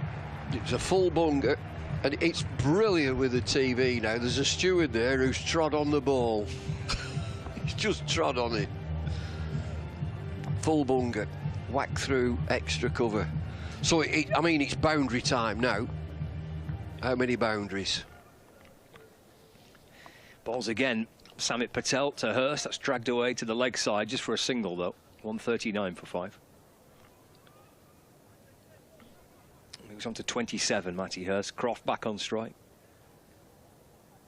Patel to Croft. This has been a combination down the years, hasn't it? Samit Patel to Stephen Croft. To try and launch the ball away on the slog sweep. Croft, he gone through to the keeper, no run. But it's targeting that the shorter boundary is the leg side towards the new hotel, and it's with the wind. You've got the breeze going that way. Comes around the wicket. Samit Patel, it's a wide ball, forcing it away into the offside for a single. And again, when you talk about that experience, Patel, he's bowling wide of off stump so that you can't get it into the new hotel. Into Hurst. Can't get it away, just trickles back down the pitch. And that's the end of the over. 5 coming off it. 17 overs gone, 3 left. 140 for 5, Lancashire Lightning. That's a super over from Patel. At this stage of the game, a spinner bowling to that short boundary has just gone for 5. He'd buy that any time. So Lancs have got what? 4 overs, is it? 3 overs. It's got to be all guns blazing now. I can't help but think Stephen Croft's coming late. Yeah, they pushed Luke Wood up the batting order ahead of Croft and Hurst. Croft wallops it to the leg side. It's in the air. Out or 6. And it's 6. That's a big hit, that is. It's into the breeze. He's testing the fielder. He fancies it for a long time. Did he palm it over, punch it over? Has it just gone over? Wide stance from Stephen Croft, and he lerrups it. Cow corner. I think he did get fingers to it. I think he almost kind of pushed it over. 146 for 5. It's gone through his legs. He's nutmegged it. It's gone for 4 down towards the fine leg boundary. And that's going to bring up the 150 as well for Lancashire. 150 for 5. Well, it's a terrific event, that one delivery. It's a good delivery from Chappell. He gets his Yorker in. I've mentioned this wide stance. Stephen Croft has an ultra-wide stance. And he's got some sort of bat on it, and he's flirted it through his legs fine. Down to fine leg. Outfield's quick. It's summer. At last. It's big Chappell in and bowls. That's carved out to the offside by Croft. Running for 1 though. Moves to 17. 151 for 5. Great start to this over for Lancs. For the Lightning, 6-4-1. Now then, 3 deliveries. He's put the bowler under pressure straight away. He's gone for 11 after that excellent over from Patel, which went for 5.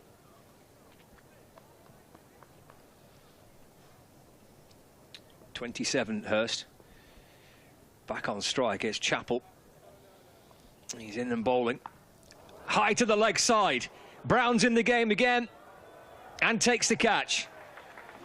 And Hurst has gone for 27. 6 down now, 151 for 6. I wouldn't be surprised if that's another slower delivery. Just deceiving Matty Hurst. Hits it high into the leg side. He practices the shot as he exits. But it's a good catch from Pat Brown coming in from mid-wicket. It's a big boundary out there. I'm sure it's a slower delivery. 151 for 5.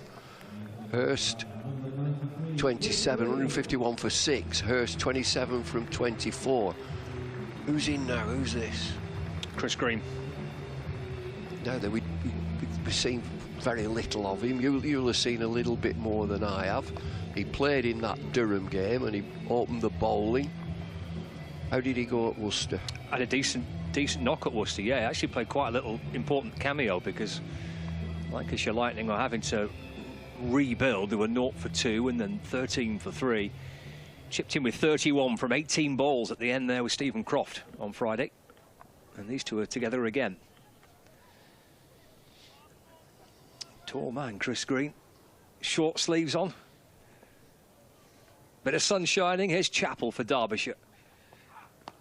This defender back down the pitch. No run. Do you know, I misheard the name of the Derbyshire player, Harry Kane. I thought he said Harry Kane. And then there's David Lloyd at number 4. I was totally confused. But apparently Harry Kane likes cricket. He'd have a bit of a go. And the Longstaff from Newcastle, he's played in the Durham League now. I was seeing some footage of that. Yeah. Here's Chappell in and balls, and Green pulls the ball out towards Pat Brown on the deep mid-wicket boundary. That's the end of the over as well. 18 gone.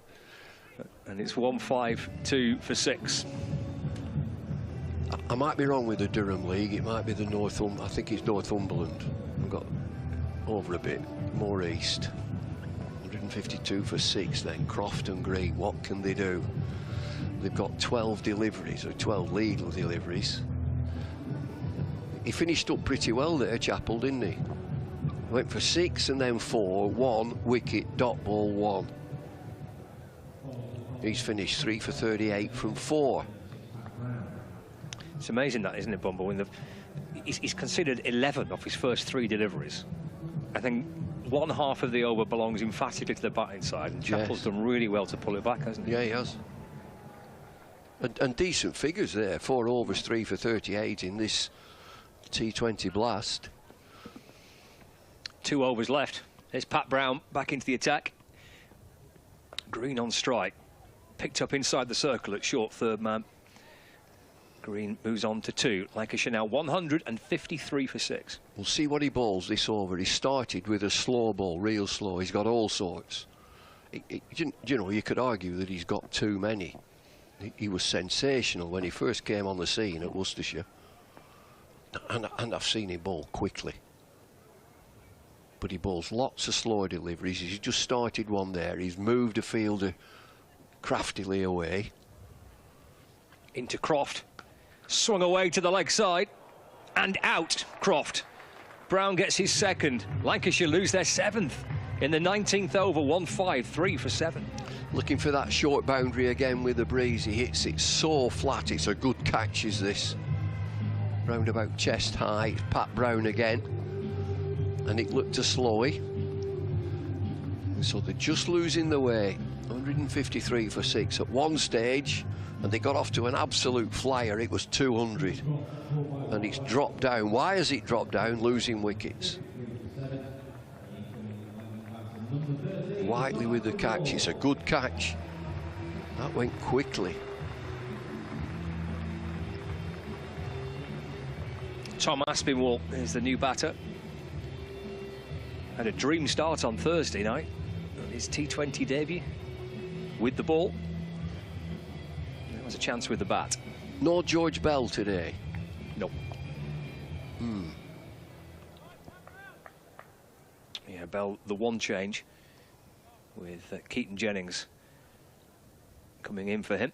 Here's Brown to Aspinwall. It's driven away through the offside for a single.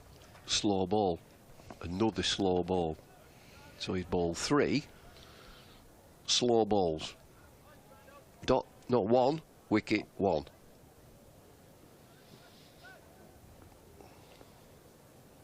$154 for 7.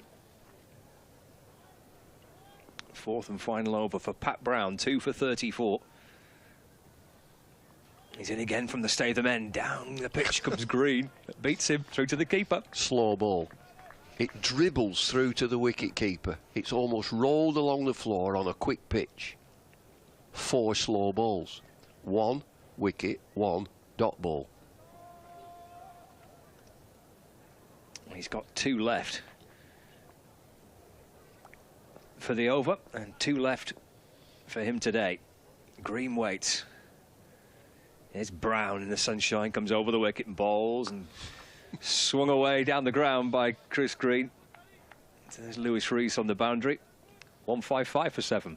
Well, for all cricketers listening and watching this is the 19th over. It's a quick bowler. That delivery was a wide, short off spinner. Went for 1. Thinking on his feet. Final delivery. Pace off so far. In again, balls a fuller ball and off stump. Chipped down the ground by Aspinwall.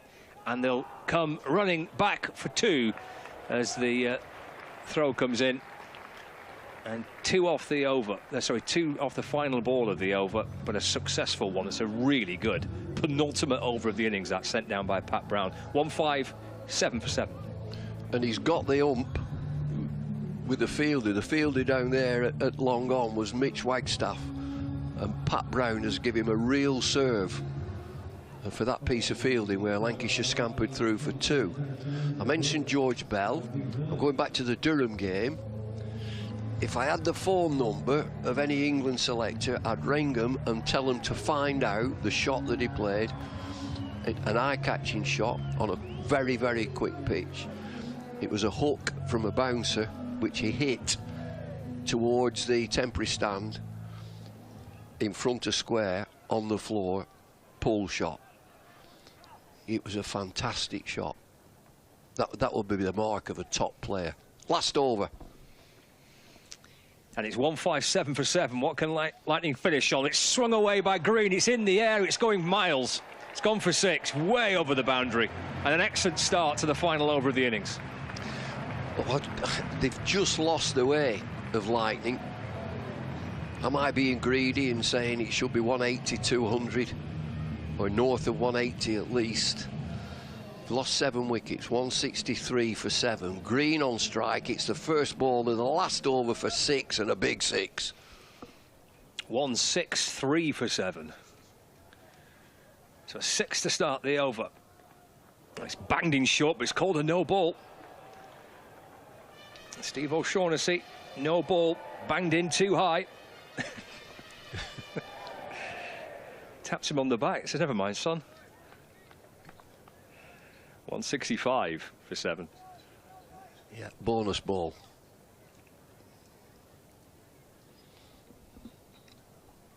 Well, it's stand and deliver, isn't it, really, for Chris Green? 9 from 7. Du Pavilion coming in from the Anderson end. Over the wicket, balls to Green. Swung away. Does it clear mid-off? It does. He's got 4 for it. Out towards the little terracing where the AstroTurf and the picnic benches are. It's 4 more, 169 for 7. Very helpful, very useful. So there are 2 deliveries gone, so we've had that no ball. So what, 11 from it so far? 11 off 2. Mid-off looked like he was in the game for a minute, but it swerved and curled above him out towards the boundary. Green on to 13. Pulls it to the leg side. 6 more.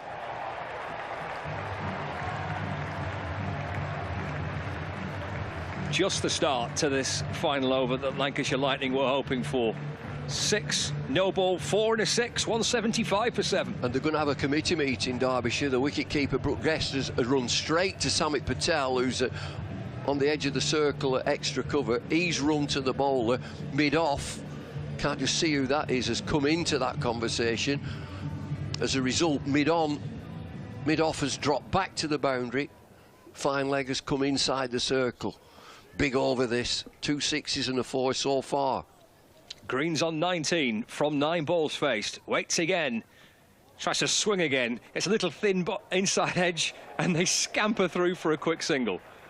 176 for 7. And the bowler with a bit of nifty footwork tries to kick it onto the stumps. Lancs get a single. Missed an open goal there, didn't he? Just a little tapping, wasn't it, that? Sent it wide of the stumps. Oh, it's Champions League. Was it last night? Champions League 1-0. Last night. 2, I think. 2-0, Real Madrid. Madrid, yep. Oh, those were the days, Real Madrid. Ferenc Puskas, Alfredo Di Stefano. Those were the days. That white strip, I had one. Got it for Christmas. 2 balls left. Aspinwall hammers it down the ground. Just the single, but Green's on strike for the final ball of the innings. Aspinwall moves on to 4, and it's 177 for 7. Well, it's not bad. It's not bad. Big finish. How many off this over so far? 6, 10, 16, 17, 18, 19. just about ideal from Lancashire Lightning's point of view. And can they sign off with another one? Where's Green trying to swing this next delivery to? 177 for 7. Can they get to 180 or above? Green this time through the offside. They'll turn and they'll come back for a second. The throw comes in towards the keeper's end. It's not taken cleanly. And Green dives in and does come back for 2 and finishes on 22 not out. And it's 180 to win for Derbyshire Falcons. Well, they've done well at the end. Green has propelled this innings 22 from 11. It looked as if it was going to be a working total and no more, but I think they've done really well to get to 179 for 7. Derbyshire will be thinking, well, we haven't done too badly. We've taken 7 wickets. They wanted a chase. They win the toss and they say we'll have a chase. Well, they've got the chase. So what have they got? In the competition so far, they've won 1, lost 1. Exactly the same at length. This is a big game. In this comp, get momentum, get moving forward. Let's get pitch side and hear from Chris Green. 79 for 7 and a great appearance at the back end for Chris Green. How did you enjoy that? Yeah, it was a lot of fun. Look, to be honest, I struggled with my first couple of balls, and once I got one out the middle, I just thought, let's just keep going and see what I can do. What do you make of the pitch out there? Because it looks like it's keeping a little bit lower than it was the other night. Yeah, look, from watching what their bowlers did well, and changing the pace was hard to get at, and I think if you just keep the stumps in play, obviously it's pretty windy out here, so try and use the wind in your favour, and I think if we can take some early wickets, we can really put them under pressure and push that run rate up. 179, the way things are going, are you happy in terms of that as a target? I'll tell you in 20 overs. Good luck. Well done, Chris. Thanks, mate. Chris Green there. Looking forward to the run chase, which is coming up soon.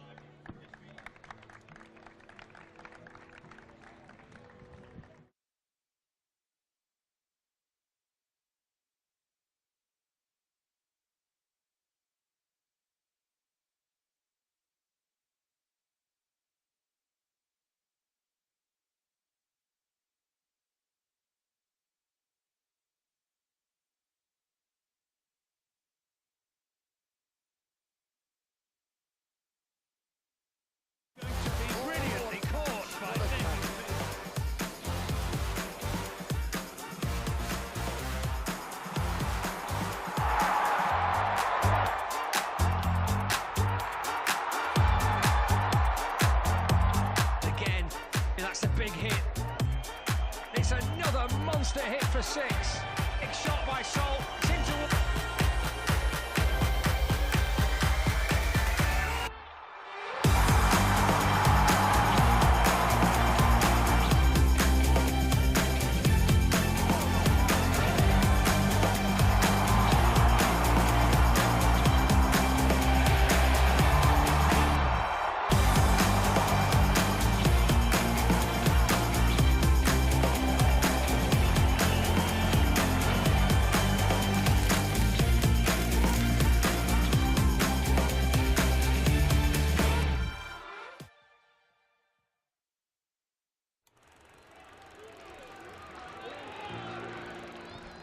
$1864. We were first class then, and we're first class now. With a dream to spread cricket through Lancashire's towns, where girls and boys, with willow and leather, become more than a badge, but the red rose together. A club where more than legends are made, but friendships, obsessions, moments replayed on our screens, in our minds, in our hearts forever. Because it's who we are, our DNA, the red rose together. Statham, Briggs, Jimmy, Freddie and Joss, Chappie, Sir Clive Lloyd, Carol Hodges, Kate Cross. What a roll call. It's a hard one to measure, with future names still to be written on the red rose together. We're all about people. It's what the red rose really means. Yeah, the ones signing autographs, but the ones behind the scenes. Our community, grassroots, the ones that feel tethered. Whether you're from here or belong here. We're the Red Rose together. And what about this place? Talk about world-class venues. Internationals, gigs, events. You can choose from a menu of triumph, of disaster, of pain, or pleasure. We've seen it all at Emirates Old Trafford, with the Red Rose together. Red ball, white ball, lightning and thunder. Have you ever sat back? Have you ever just wondered how far we've come? The storms we've weathered, or how far we'll go as the Red Rose together.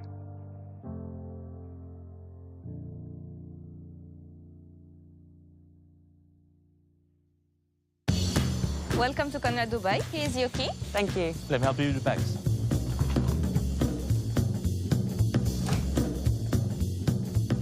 Nice room. How's that?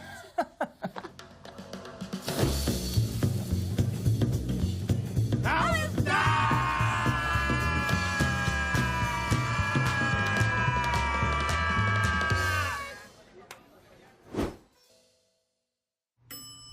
How's that?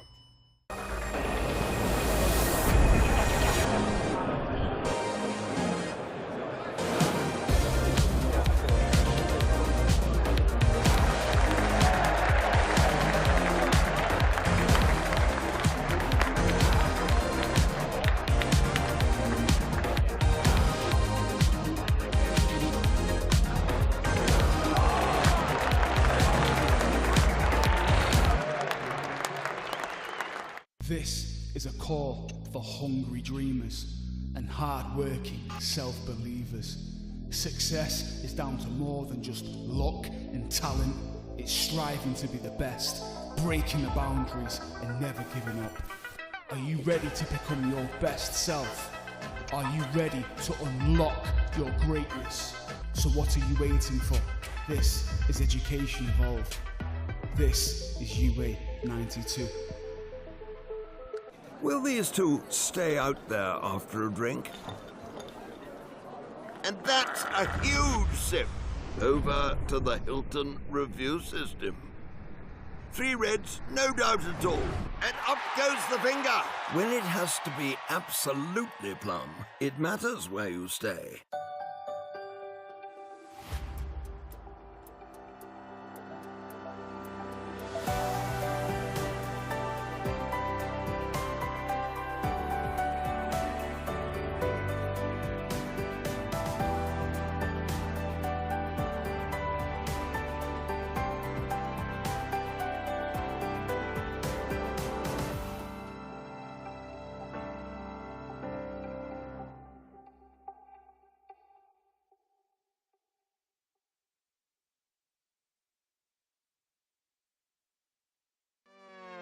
Is you ready?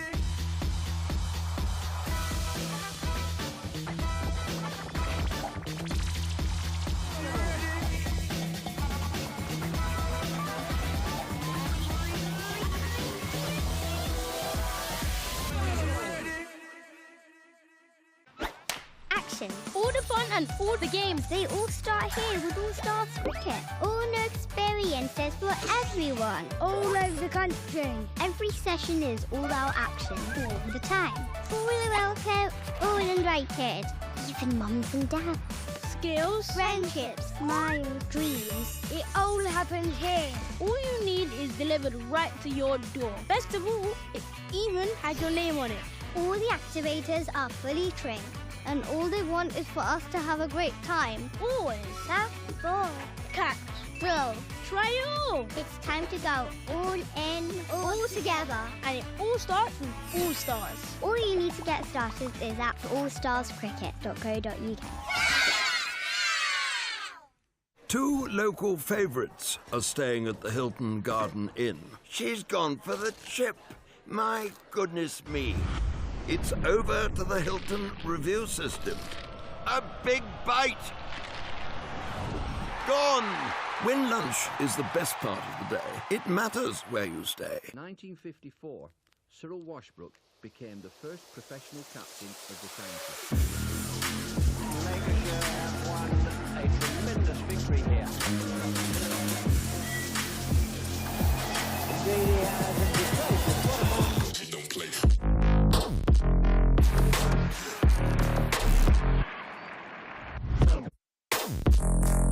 Well, the real suspect came from Hagen Fairbrother. Fine chance to run the winning hit. On comes the crowd.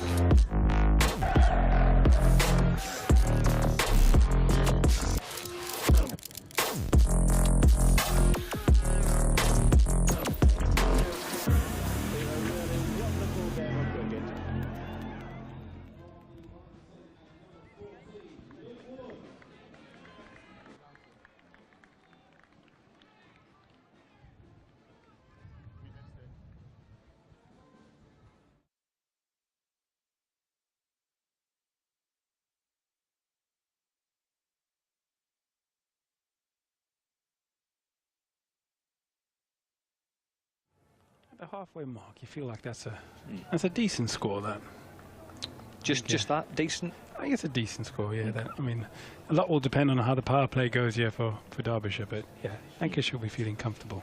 Okay, there's Luke Wood, left arm over. It'll swing away into the gloves of Hurst. Left alone by Lewis Rees. Love that. First ball of the T20 run chase, you just leave him that. Don't often see that anymore, do you? Shoulder arms. Massive fan of that. Well done, Lewis Rees. I'm a huge fan of you for that.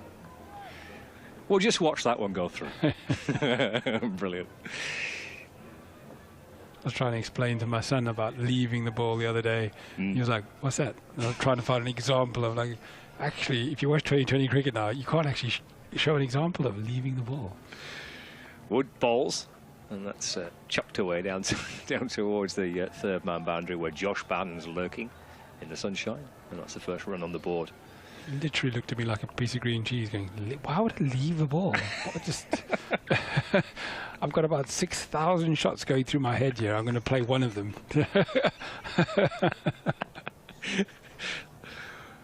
Oh, road balloon.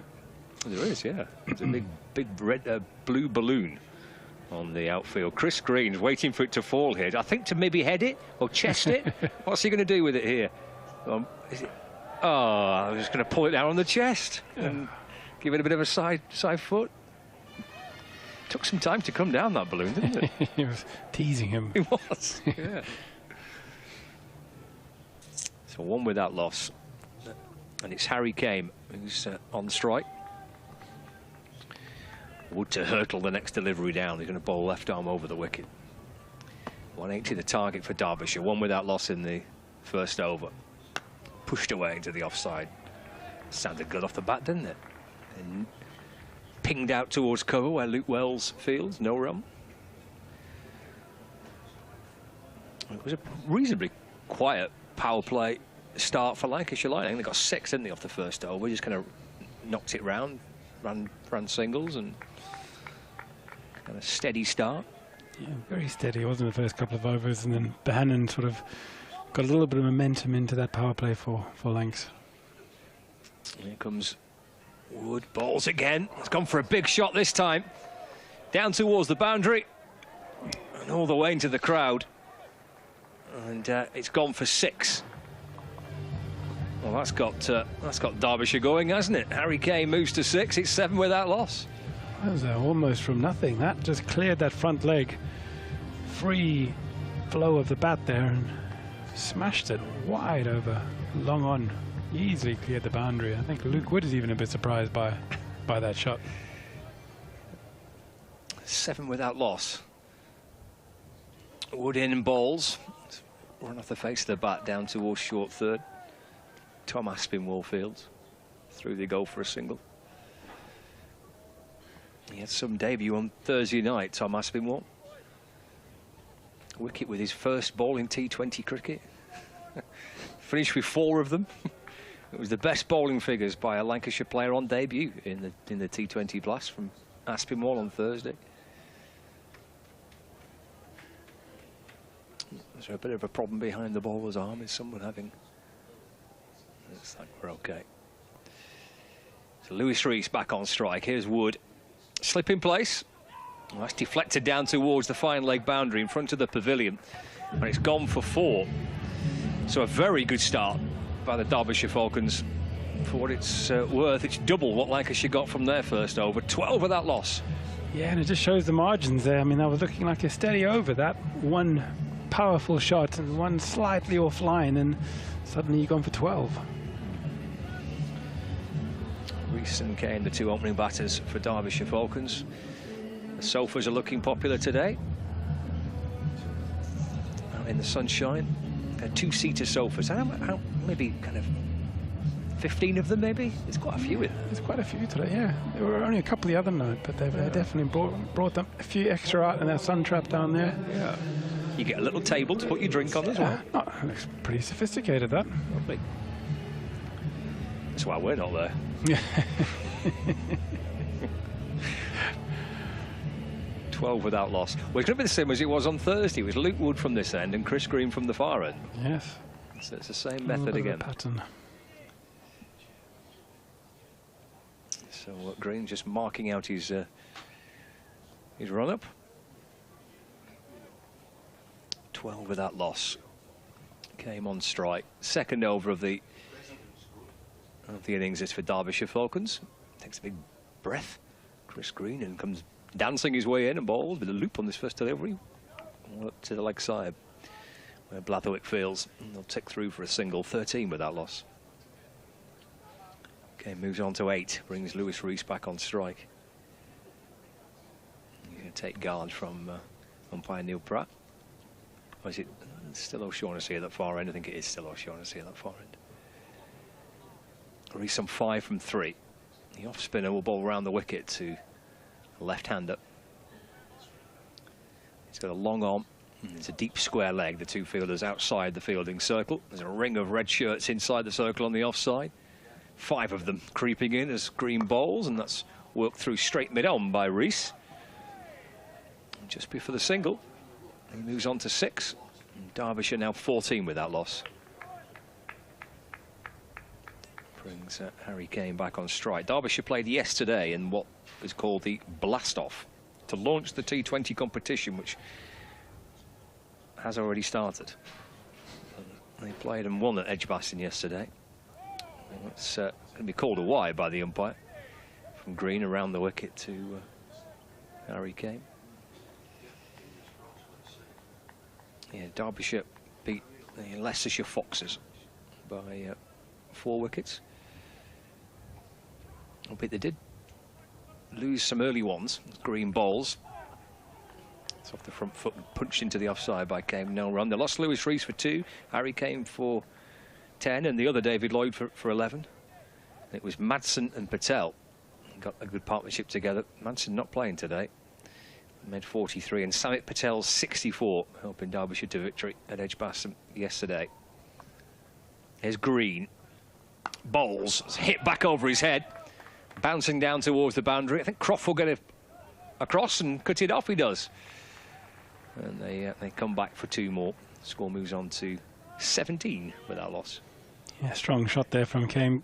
Tried to give himself room to try and pierce the offside. Green followed him, and all he could do was try and hit it back past the bowler. Long on, deep square leg out on the rope. Stands at the top of his mark. Takes another big breath. Chris Green comes in and bowls, and Kane leans into it and steers it through mid-on for a single. Bohannon comes up from the boundary.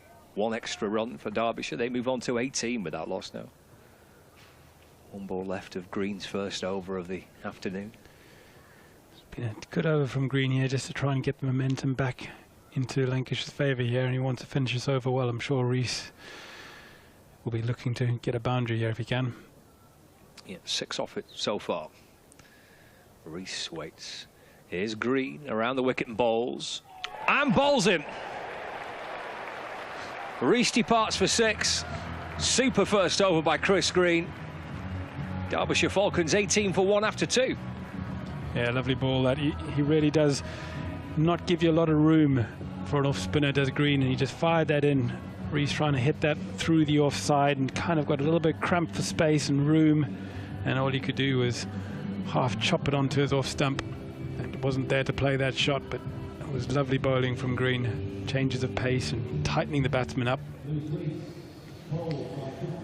Nice wicket for Lancashire there, and that definitely puts the momentum back in their favour again after first over going against them.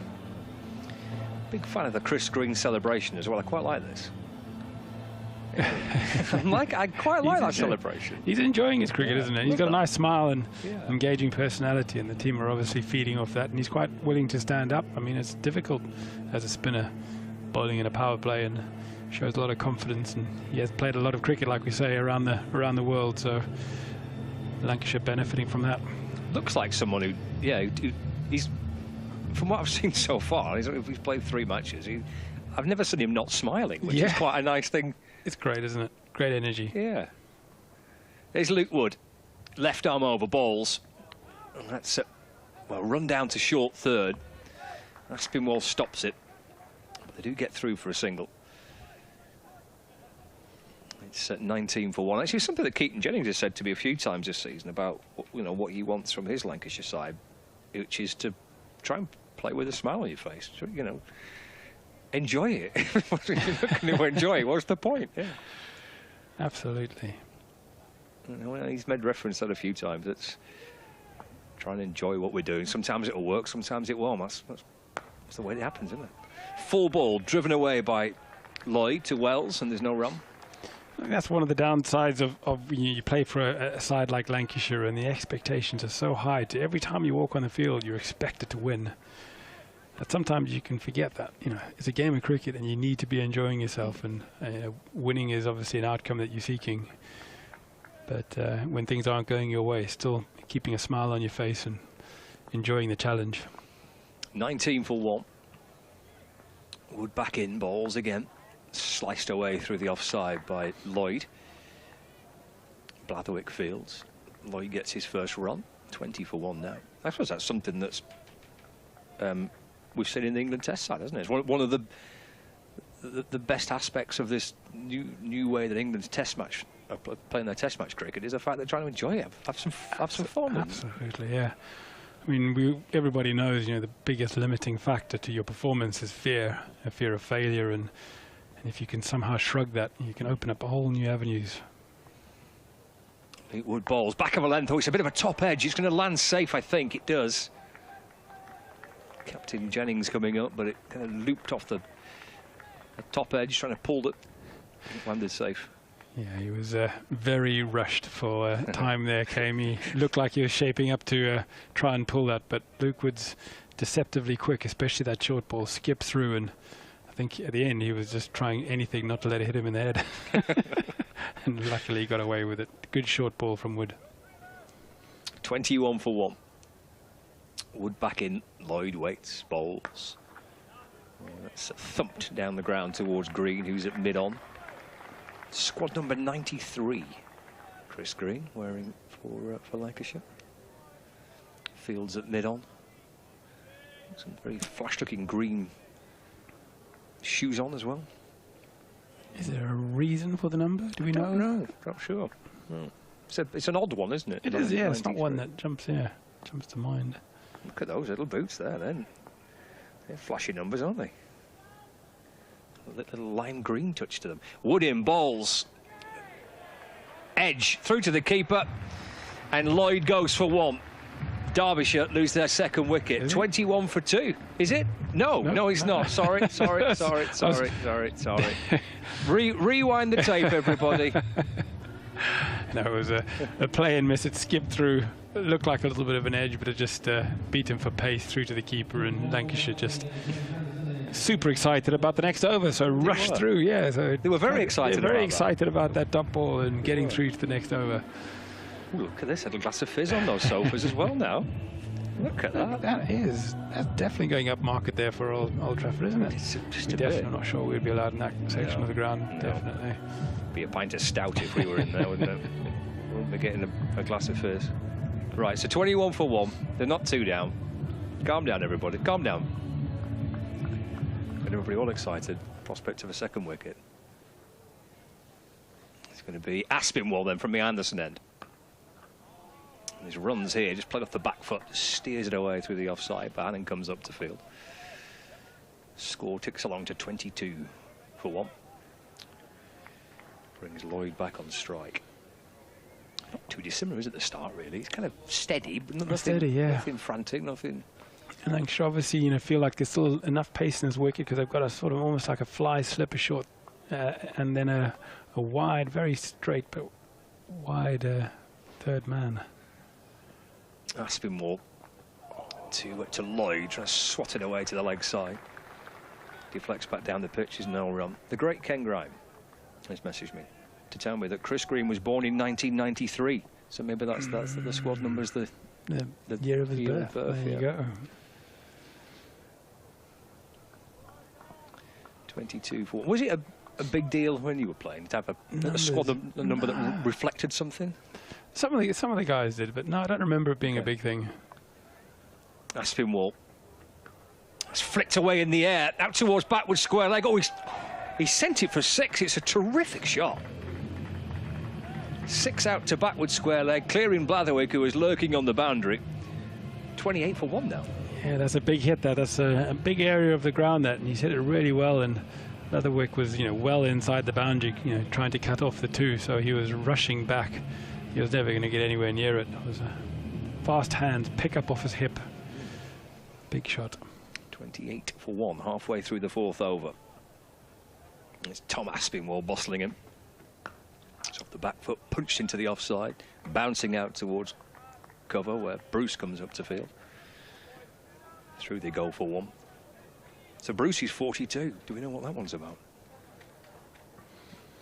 Yeah, I think when I started, you just got given a number based on, you know, the number of people that were in the squad, and the guys that have been around for the longest had the, you know, the lowest numbers, and that was pretty much how it went.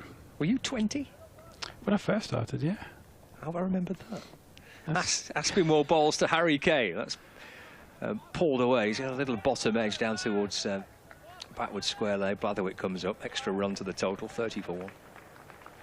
And then I was, I think I was, when I joined Lancashire, they gave me the number 6, but it wasn't. I didn't pick it. They gave it to me. You don't seem like the type of guy that was too bothered about what squad number you were wearing.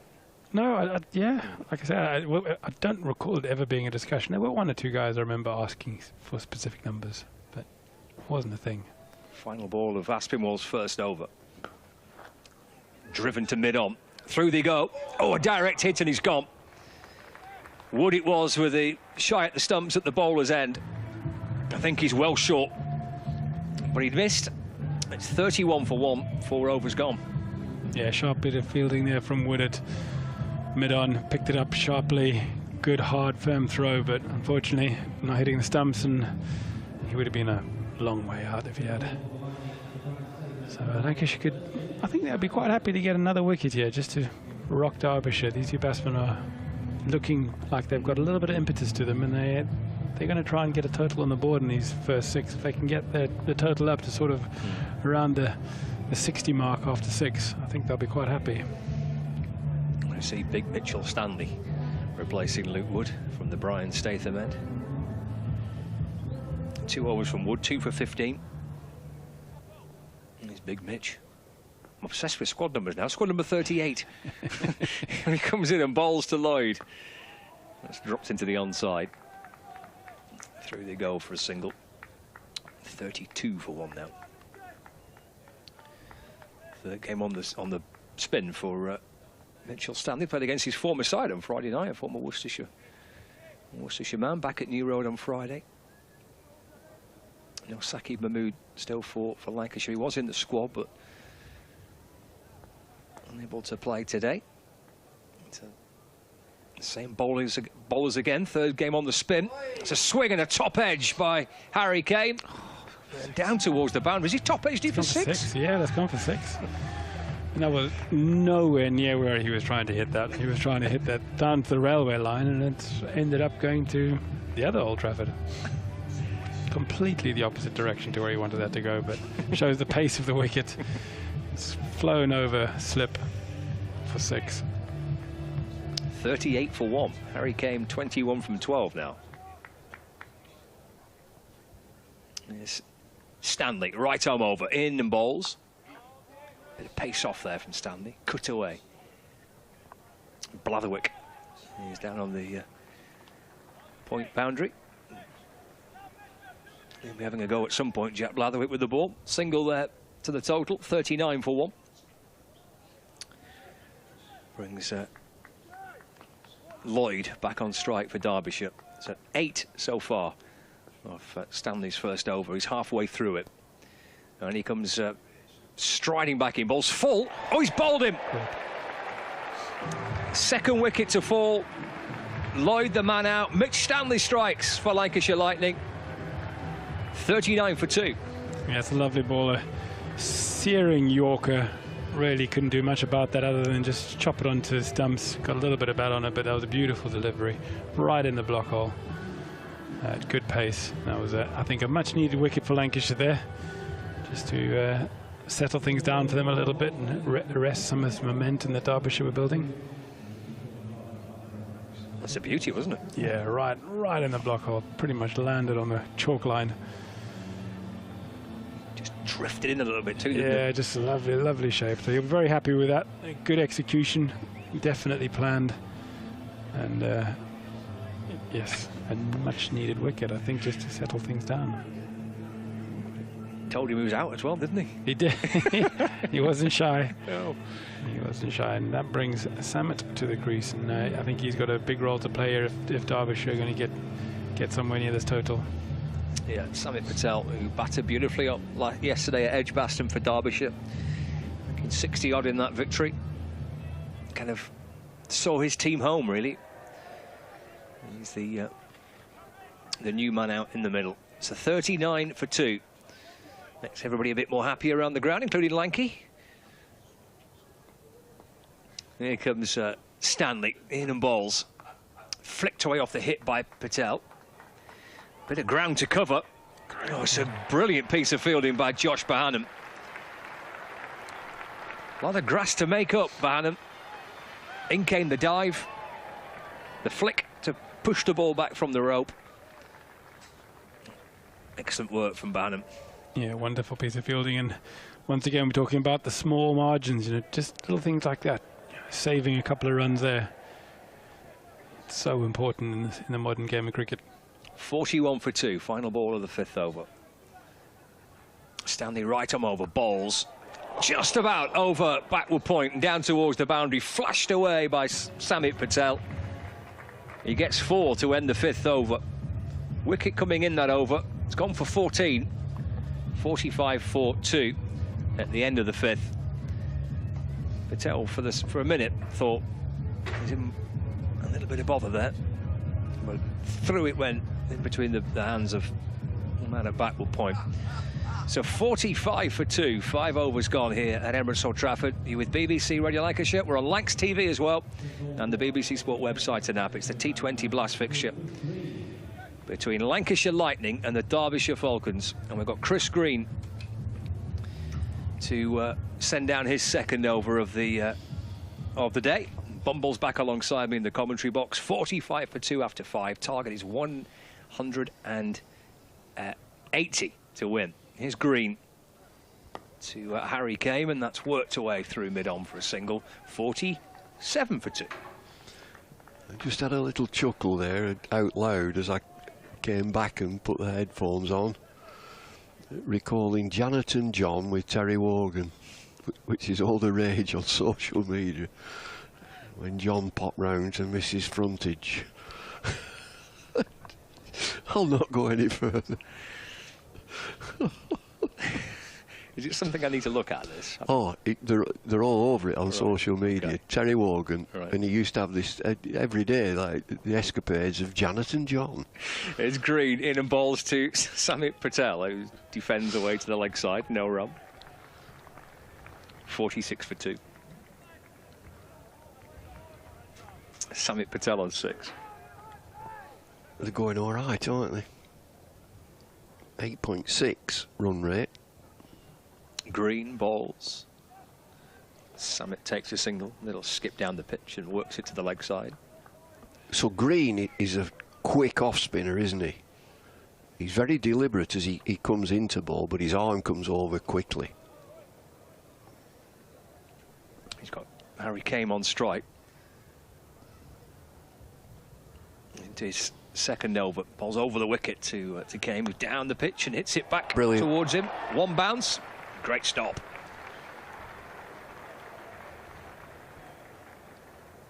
The smiling Chris Green, I've got to say, he looks like someone, I was saying this to Stephen before, who just loves playing. I've never seen him not smiling. He's a lot to smile about, hasn't he? He's Australian, it's sunny.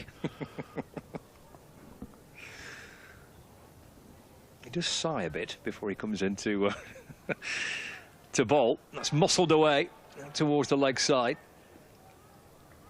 Blatherwick feels extra run to the total, 48 for 2 now. He is deliberate in his approach. You say he does this sigh before he starts, but he's always fiddling with the field as well. This way, that way, back a bit. 48 for 2. Final ball of the 5th over. Chris Green in bowls. Samit Patel off the back foot, muscles it away, and Blatherwick with the catch. And Green gets his second wicket. And we'll see that smile again, because Derbyshire have lost their third in the 6th over. 48 for 3 at the end of the 6th, and a second wicket for Chris Green. And a big wicket for the Lightning. In-form player Samit Patel, dangerous player. Pulls it into the leg side. It's a good catch by Jack Blatherwick. It's just short of a length. He doesn't really get it. And Samit Patel finds that player. He hits it flat. He wants it much higher than that. And he's hitting into the breeze. Big wicket. Vastly experienced. 64 yesterday. 48 for 3, so they're in a spot of bother here. Harry Kane is still there, 24 from 16, playing well. No Madsen. Anand Dahl brought in for Madsen today. Madsen with a shoulder injury, which is not great news. I'm no doctor, but I imagine that's not great news in a tournament where these games, even though you've got 2 or 3 days in between, they pretty much come thick and fast, don't they? Well, they tend to say if they've got a bit of a twinge, they'll play. So it's a bit more serious than that. Kane is on 24, and this is Wells in and bowling. Worked away on the leg side for 1. They'll do a little dance out in the middle of the pair of them as they go through for a single. I think it's fair to say, when you mentioned Janice and John, it sort of was a little bit before Scott's time, and I think it's also fair to say that you and I better not talk about it too much, because one of us will be chucked off. Maybe both of us. Surely Scott Reed's heard of Terry Wogan. Well, he's always heard of Terry Wogan, not enough to know about Janice and John. Well, he can't have been tuned in then. Well, no, he'd be Greg James. Next delivery, works away on the leg side, and they will get a single for that. It was based very loosely around John Marsh, of course, one of his newsreaders. That was the Janice and John. It was supposedly based on Boggy Marsh, John Marsh, the newsreader, and his wife Janet. No. Yes, Wells in and worked straight back to Wells, and there will be no run. So that's how it all started. So Boggy Marsh would be in the programme, and it was supposed to be an everyday old tale of John Marsh and his wife Janet. And there were 1 or 2 moments that, as you quite rightly say, you can't quite believe he got away with. 50 for 3 in the 7th over, and this is driven for no run and written by a listener. That's the thing. These Janet and John stories were written by listeners. Fantastic. They were on super programmes. Yeah. And the beauty, as you say, on the old internet and the web, you can hear them again. Yeah. Came on 25. Push just out of the reach of a diving tall figure there of Wells, and it'll be Croft comes up gently from the boundary to do the fielding. So 1 more to the total. 180 is this target, and Wells very quietly and quite quickly getting through and over here. Just 3 coming from it so far. So work to be done here by the Falcons to chase 180 down. We're in the 7th over, the last ball of the 7th over. Does he play and miss, or does he get a little feather on that? Judging by the umpire's reaction, it's all okay. For one moment, everybody just stood still, and I'm thinking, what's going on? 7 overs gone, 51 for 3, so 129 required, 78 balls remaining, is that? And 13 overs left. I can always work better with the overs. On a beautiful, glorious sunny day, it's breezy out there, but it just looks a picture. It's Sunday afternoons, dare I say, as they used to be with cricket. 2 o'clocks. You know, are we at 2 o'clock? Yeah, spot on 2 o'clock. I didn't realise. You and the family, you'd all come out to a game of cricket on a Sunday afternoon. Terrific. Let's have a bit more of this, shall we? And of course, coming up later, we've got the Blaze against the Thunder. The Blaze are going great in that competition. The Thunder doing okay, so big chance for them to take away that so far winning record for the Blaze. So that's plenty to look forward to later on this afternoon. So hopefully a real good Sunday afternoon of cricket here for both the men's and the women's team. In the meantime, we are going to see Blatherwick. Jack Blatherwick brought into the action. He comes in from the far end from our commentary position in the ball's outside edge. It's not going to be a run. Nice piece of fielding there, diving to his right-hand side is Aspinwall. Another of these players that you look at in this Lancashire team and you think, oh, there's plenty to get excited about, but they've got to go on and prove it, of course. It's not putting too much pressure on them, but we've seen plenty from him in the last couple of weeks that really has you a bit of a buzz. Came on 26. And Blatherwick in, bowls in! Stump out of the ground! Whoa, middle one, flying! Kame has gone. He's gone for 26. Blatherwick with just his second delivery takes a wicket. Lancashire Lightning on top here. All the work to be done by the Falcons now. All the work to be done by the visitors. 51 for 4 in the 8th over. What a super delivery. He's got something, Jack Blatherwick. He's got pace. Gets it perfectly. What a great sight. You see middle stump flies out of the ground. Tumbles away towards the wicket keeper. Quick arm, good physique for a fast bowler, Jack Blatherwick. Lancashire have got a number of good young cricketers. You're dead right, you've got to produce, but also you've got to be a bit patient. There's a lot to be excited about.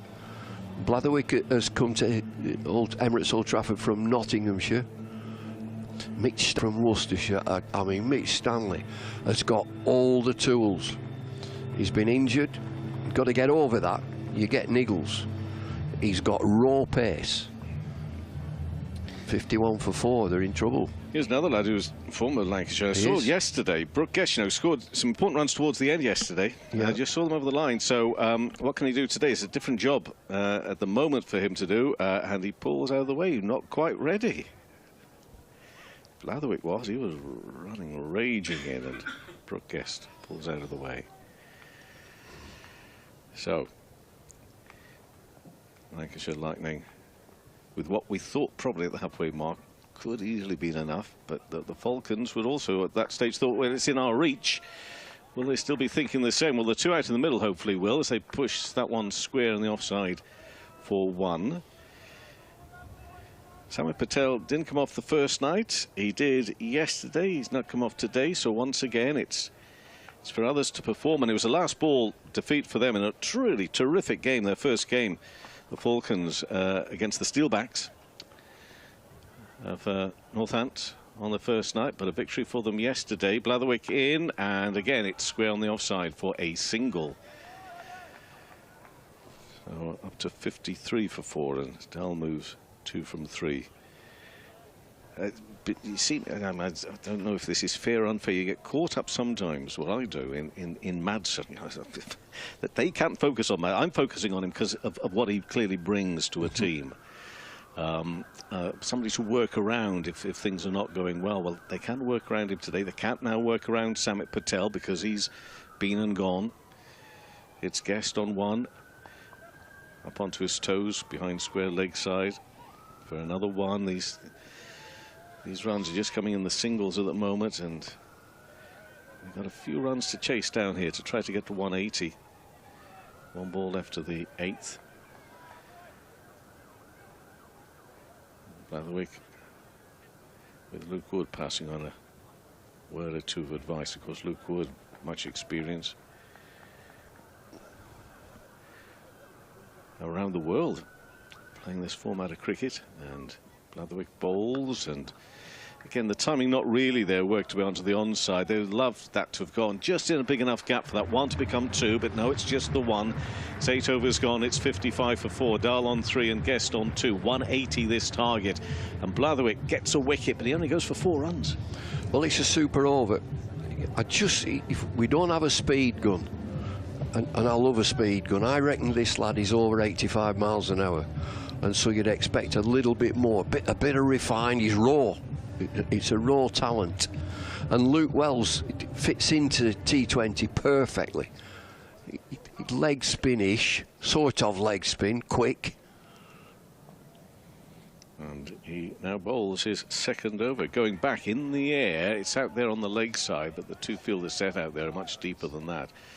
But again, it's just the one. 56 for 4 now in the 9th. It's going the wrong way, this run rate. Under 7 now. And so that means required is 10.5. They got a goal. They have. They have indeed. Relatively quick turnaround. Don't know what time they would have made it up.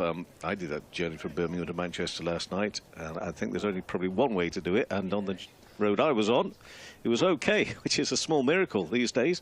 This is just on the off stump. Worked away offside through point for 1. So hopefully it wasn't too late an arrival, sort of mid-evening, 8-ish, 9-ish last night. But still, 3 games in 4 days is a bit of a challenge, to say the least. So Wells in bowls, and out of the back of the hand, that one is worked onto the leg side for another single. Ricochet into the stumps, but batters aren't going to be cheeky and take another run there. That 3 games in 4 days, if you win the 3, you feel fabulous. It's great. Bring it on. I understand that, we can't prepare and we can't review. For a spectator, I think it's terrific.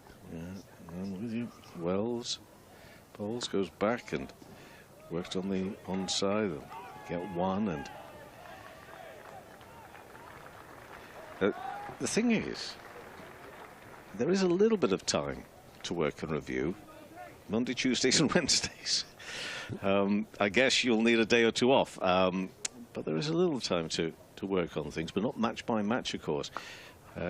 This is caught behind. He'll have to get back into his ground. I don't think he's got there. Well, the umpire says he has. Well, that must have been very, very close. Set off for the single dull. The throw comes up really quickly. That's Chris Green with a quick work there. Well, we'll take a look. Just how close was he? He'd gone some way down, comes back in. It's super work. I mean, outstanding fielding. Wells to Dahl again. I mean, the fact is, he knows he needs to get on with it, and they can't find the boundaries, need to get running, but it was almost his undoing. Does get a single off that last ball again, so that's 5, just 5 coming from the over, which is perfectly okay from a home side perspective, but not for the Falcons at 60 for 4 after 9 overs, needing 180. Dahl on 6, Guest on 4.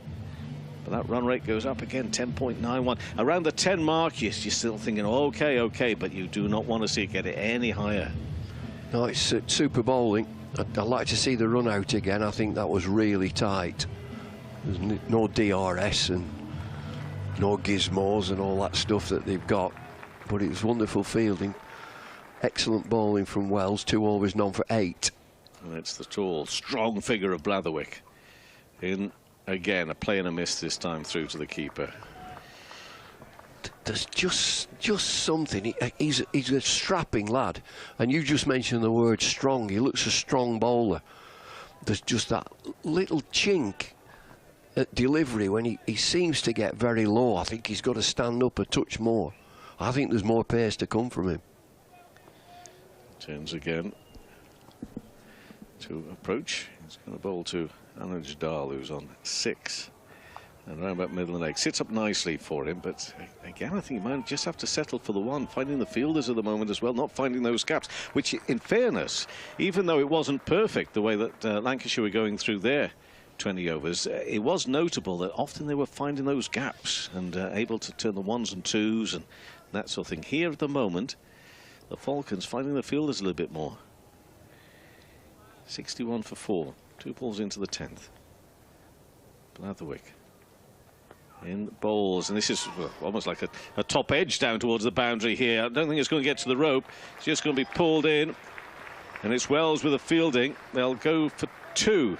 63 for 4. And again, you know, those moments where you can just imagine that Lancashire innings that probably would have gone to the boundary, but not here. These fielders are sharp. Yeah, the fielding is excellent so far in this game. They look fit and athletic. Good to see. They should be. Blatherwick in bowls and sits up again. Actually, this does find a gap. That really confused, looking at there, Tom Bruce. Who, did he lose it? I think he might have even lost it for a moment, but he couldn't have cut it off anyway. Actually, that was brilliantly placed. Good placement out on the offside for 4 runs. Slower delivery. Don't bother. If you got that pace, don't bother. Stood motionless, didn't he? Yeah. At deep point he is. He just stood there. Where's it gone? Over there, Tom. Oh, yeah. Blatherwick. Again, in bowls. And again, same area. This time he does see it, and he can get to it. 1 run. 68 for 4. 1 ball left of the 10th. Almost at that halfway point here. Dahl on 7 and Guest on 11. He's got dark glasses on. That's why he got sunglasses on. He just stood there, didn't he? Did, yeah. Just went to his right. He needs those specs so he can actually see the ball. Blatherwick's got a bit of a bounce about him, though. I'm not surprised. He's 1 for 12 so far. Got 1 ball left to the 2nd over that he's bowled. Again, sits up. It's Chris Green has a shot at the stumps. Misses. They go through for 1. Again, that would have been really close. Blatherwick actually foolishly tried to stop the ball. It's hit his hand, and that will sting. It will sting a lot. They get 1 run. There was that boundary in there. They ran a couple in there. So what's that? 6, 7, 8, 9 coming from that over. So 69 for 4 after 10. Dahl on 8. Guest on 11. 60 balls remaining. 111 to win. And they've got these 6 wickets in hand. So it's still doable.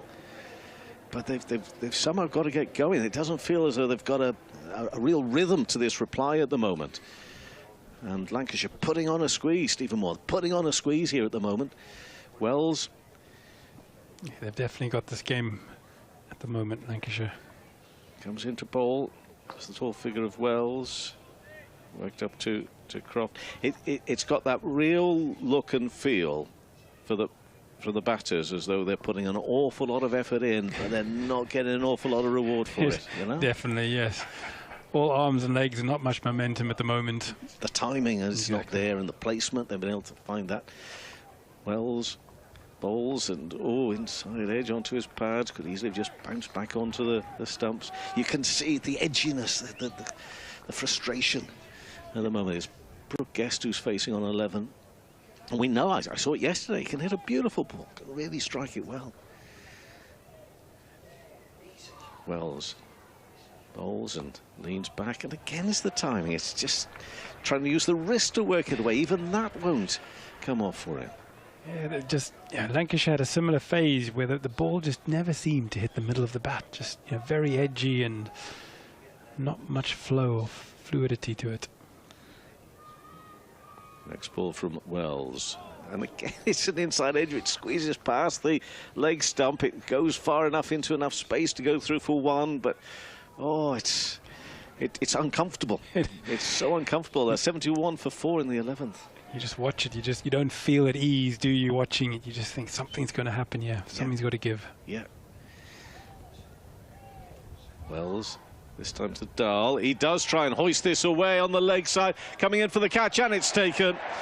It was going to happen. That they knew they had to get going, and such a struggle at the time, and it's well caught out there at mid-wicket, and that wicket was just so obvious that it was coming, I'm afraid. So obvious. The pair had tried so hard. It's a wicket for Wells. He deserves that, because, as I say, he's really been so important in putting the pressure, putting the squeeze on. For the moment, there was a moment where I thought maybe this hasn't got enough on it to actually get out there for the catch for Bohannon, but it did, and he timed the run in nicely, so it was nicely taken. And at 71 for 5, it's not over, but the way things have been going for the Falcons up until this point, it's not looking good for them.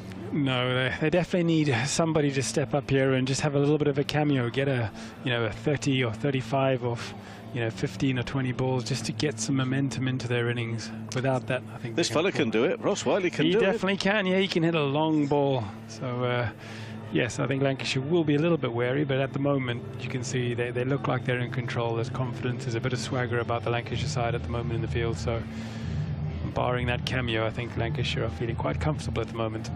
Bravery, risk, it's all got to be there for the Falcons, hasn't it? Because and we'll be the first to say, oh, how soft was that dismissal or whatever, but it's the only way to go here, surely. You've got to be brave. Got to take it back to this Lancashire bowling attack at the moment. Of Wells into Whiteley. Plays in the miss. There was a bit of width. It actually got up a little bit, but it doesn't manage to make any contact with it. So it's 11 overs gone, 71 for 5. Whiteley and Guest are the not-out pair, and Wells has bowled 3. Let's go through this. 3 overs, no maidens, 1 for 10 from 3 overs. Terrific stuff. Very good bowling, and it's it suits him, this wicket, a little bit. He's tall and he gets a little bit of turn, and Derbyshire just struggling to figure out how to put him under any kind of pressure, and they're not going to make it any easier at the moment because Green's coming back on. So yeah, the challenge only gets deeper for Derbyshire at the moment, and Lancashire trying to put this game to bed quite early. If you're watching on the TV pictures there, they go for the looky-likey. Phil Mitchell. There are a few of us out there that pride ourselves on looking like Phil every time we leave the house, and unfortunately I wasn't the prize winner today. Maybe next time. Green in bowls. I want to play and a miss. Chris Green is back. Now then, here's 2 overs, 2 for 9. Very important runs towards the end of that knock as well earlier. Was it 22 off 11? Absolutely, yeah. Yeah. That really gave Lancashire some impetus going into the change room. It's so important at the change of innings. He's bowling to Guest at the moment. In and bowls into the pads. LBW appeal. Not too sure there's much going for that. Scott is perfectly right about Chris Green. He's a player that always seems to be smiling. Always seem to be. I'm a bit like yourself. A bit like yourself. Always seems to be. There are the odd occasions when that doesn't work. Green to Guest now, and fires the one a bit shorter. Worked away on the onside for a single. One of those moments was at Worcester on Friday night, where he was standing out, fielding out towards the boundary, the short boundaries, short straight boundaries there at New Road, and he went one way and the ball went the other. And I think that actually, I'm not blaming him for not like you, Stephen. He wasn't the reason for the defeat. He wasn't the reason that they lost, unlike you. But he wasn't smiling, and it did seem to give Worcestershire that little bit of confidence they needed to get over the line. I think a penultimate over. It happened. That ball spinning one way and you don't quite judge it properly. It's happened to every cricketer, I think, that watch the spin and you run straight past it. Yeah. But he's done a really good job here for Lancashire today. He's in and bowls a little bit quicker. Ooh. Ross Whiteley stands there, looks at it for too long. He could be in trouble, makes his ground. In fact, he doesn't do anything wrong, but that throw, which was going in the direction of the end that he was running to, actually hits his bat in the end. But that was a bit of a strange one from Ross, because he stood looking at it for a long while, looking at his bat, and his mate down the other end, he's saying, Ross, any chance we could run for this? Need to get some runs here, mate. Yeah. Let's go. How about we go? And that man we're talking about is Brooke Guest, who's got himself back on strike for a 13 not out, 73 for 5 in the 12th over, looking to reverse this. And that's just not coming off a little bit. I mean, it's not quite as bad as Matty Hurst in the first innings when he went to reverse it and had no clue where the ball had gone. That was very awkward. I think Green was wise to the reverse sweep there and made it very difficult for him, and that just looked like an awkward shot in the end. He's got 1 ball left of his 3rd over. Looking for a 3rd wicket here, Chris Green. Looking again to reverse it. Top edge past the, I won't say outstretched because he didn't bother going for it at Hurst. It's just going to be 1 run towards the end. Well, right now, I'm not seeing it here for the Falcons. It's 74 for 5 after 12 overs. No. I hope the pair out there are still seeing it for them. Yeah. But I'm not seeing it. Guest on 14, Whiteley on 1. They've got the 5 wickets in hand. It's 106 from 48 balls, though. And there's just been nothing here to... I mean, what is it? You're not just after 1 good over, you're after 2 or 3. No, yeah, it's just ramping up for them. And if you look at the 2 spinners there for Lancashire, 6 overs, 3 wickets for 22 runs. I mean, that's just... It's brutal in terms of trying to chase down, a decent score here. That's really going to kill you. It is, and just when you think, okay, well, we need to get going. Oh, it's just Luke Wood coming into bowl now. He's going to bowl to Guest. He's left arm, and he's bowling now as quick as ever. Worked away, uppish but safe on the leg side. They'll go through for 1, but this 1 is not enough. You need more. Need to find the boundary. There's not been a weak link in this attack, has there, so far, I don't think, from Lancashire's point of view. There's nobody, as batters should be going out there in the back of your mind, you'd be thinking, right, I'm going to target that one, target that one. Well, not too many would think they're going to target Luke Wood, will they? No, yeah, Luke Wood is definitely one of your danger men, along with Green. The rest you sort of maybe try and put under pressure, but it's not going to be easy for Derbyshire now. No, it isn't. But again, in with pace. I mean, he's a strong figure, is Whiteley up over the top of that one, but just guides it away for 1. What Falcons need, and Ross will know this himself, they'll need to see every ounce of that strength, brutal strength. He needs a brutal, reckless innings that comes off, doesn't it? It is, he can strike the ball well, but, you are looking at a ground that is much bigger than usual, and he is hitting to the long boundary on a wicket that is a bit zippy against Luke Wood, who can get the ball through, so... Not an easy ask for him. So, again, it's Wood in the air, out there on the leg side. This could actually be a boundary. They'll need more of them. Finds the gap well. This time does Brooke Guest. Takes the score up to 80 for 5 now in the 13th over.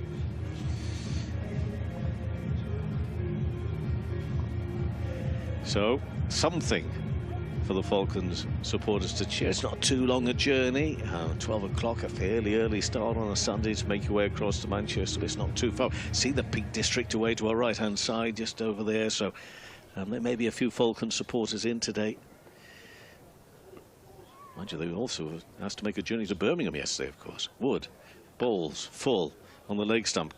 Plays nicely there, actually, does Guest. He creates a bit of room. Not going to get the boundary, even though it's quite an effort to stop it out there.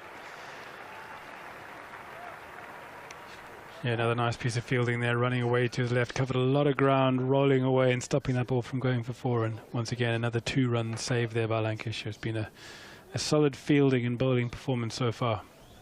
It's Jack Blatherwick who rolled around, gathered the ball in and threw it back, but the score has moved on to 82 for 5. 2 balls left of this 13th over, and it's Wood in bowls and driven along the ground. You'll have to forgive me, especially Falcons supporters maybe tuning in or watching here on the stream. When I say 1 run, it's with quite a depressed tone from the Falcons' point of view, yes. Because it's better than a wicket. It is, yeah. I mean, right now they need some boundaries just to release some of this pressure. Yeah, as I say, it's not just the 1 over here. Well, unless it's 6 sixes, I mean, that'd be quite good. Of which David Willey the other night, of course, got 4. He did, didn't he? Yes, yeah. Greedily went for 5 and found he was out. But they won the game, of course. Luke Wood short and kept down by Whiteley, but a good ball. And again, Whiteley can't get that away, but just for the 1. So that's 13 overs gone. 84 for 5. 84 runs from 78 balls here with the 5 wickets remaining. See, you look at it from that equation. If I'm looking from a distance, I'm thinking to myself, well, that's not so bad. But if you look at this bowling and you look at just the way things are, it's not looking good for the visitors. Scott Reed will come in and replace me, Steve. Yeah, no, this is getting a period of the game now where Whiteley is probably going to have to hit some boundaries here and try and get some pressure off, not take this too deep before the game will be over for Derbyshire. So the next 3 overs really are crucial for the Falcons to try and get this total into something that's manageable. It's Stanley from the Anderson end, in, balls down the leg side. It's going to be called a wide. And the score ticks along to 85 for 5. I mean, Whiteley can do it, can't he? Ross Whiteley's he can. He can hit a long ball. And if you're going to do it, you know, if I was batting now, I think I'd be definitely be targeting the next 2 or 3 overs to try and make a dent. Here comes Stanley again, towering in, balls. And that's dragged away towards the leg side by Whiteley. Just for a single, though. He moves on to 4. 86 for 5. So it's 94 runs to win from this position. 5 wickets left. 41 balls remaining. How close are they going to take it? Brooke Guest on 22. From just 19 balls face. Stanley sets off again in the sunshine. Past the umpire in and balls. Stepped to the leg side and pushed it full and wide of off stump. And he then goes reaching for it into the gloves of the keeper. And there's no run. And with that big boundary on the leg side there, it can be very premeditated in terms of what he's trying to do. He wants to hit to the shorter boundary on the offside. There is only one fielder in front of square on the offside, so he does have an option. But the bowler also knows that that's what the case is, so he's fired that out wide. Couldn't reach it. Comes Stanley again, balls to Brooke. That's pulled down towards fine leg where Aspinwall scoops it up. Oh, they're going to come back for 2 by the time the throw comes in. Nice to force a second there. Brooke Guest, he moves on to 24, 88 for 5. Yeah, no, that was good running. Just a little bit of a fumble there from Aspinall as he's trying to pick the ball up, and that's all it takes when you're when you've got a little bit of a hair between the wicket there, looking for that second. And the Falcons need every run they can get, but they need more than 2s. Josh Bohannon fielding on the deep point boundary in front of the hotel. And there's 3 on the leg side. And that's beautifully hit up and over extra cover. That's all the way for 6. That's a gorgeous looking shot by Guest. He moves on to 30 and it's 94 for 5 now.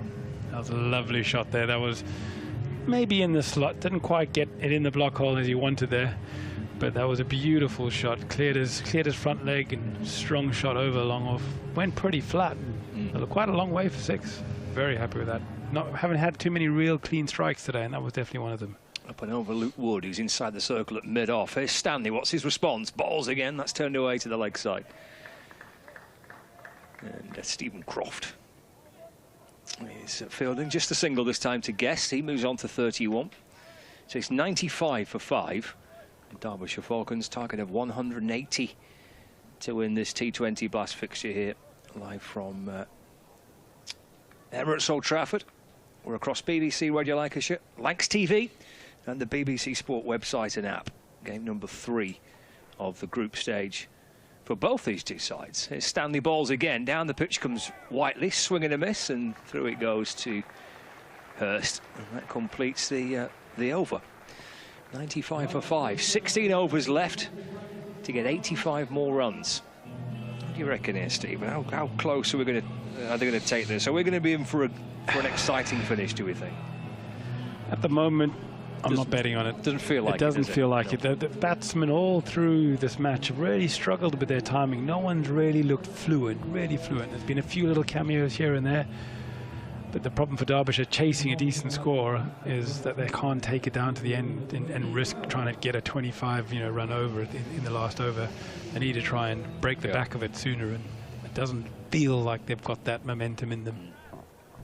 Luke Wells, who's going to send down his 4th and final over. 1 for 10 in and bowling. That's in towards the leg side. It's in the air. It will land safe. A little bit of a drag down by Wells, his first delivery. Lifted out towards deep mid-wicket. Just for the single, so it's 96 for 5. As we start the 15th over, Ross Whiteley back on strike. 4 not out. Leg side fielders, deep backward square leg, deep mid-wicket, long on. There's a long off and Bohannon on the cover boundary in front of the hotel. There's a short third, short fine, backward point and cover. That's hit down the ground. And that's clearing long off, and that's clubbed away by Whiteley for 6. He moves to 10. It brings up the 3 figures as well for Derbyshire, 102 for 5.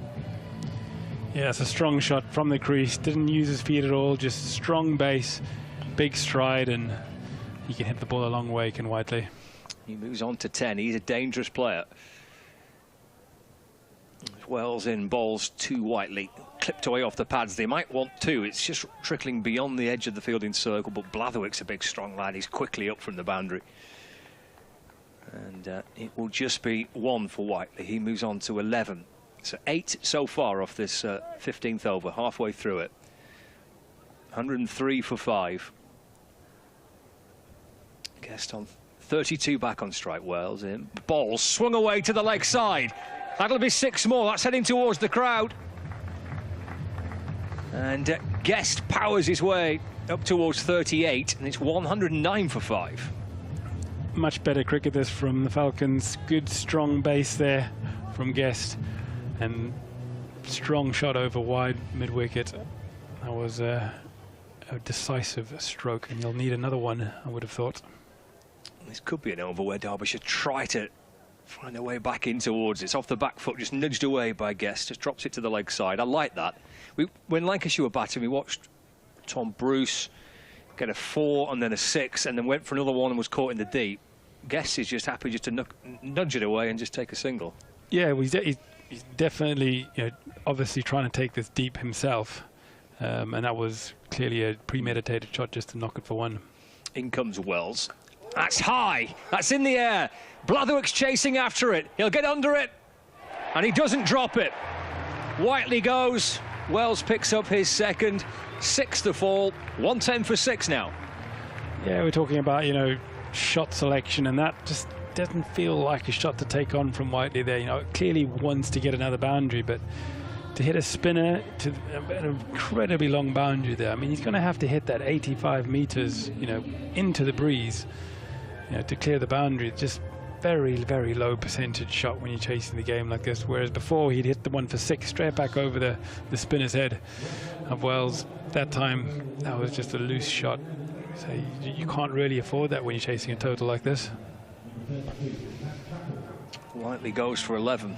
Be a little bit of relief around there for Lancashire Lightning. He has the ability, Whiteley, as we've seen, to clear the ropes. He's an experienced T20 player, hits the ball well.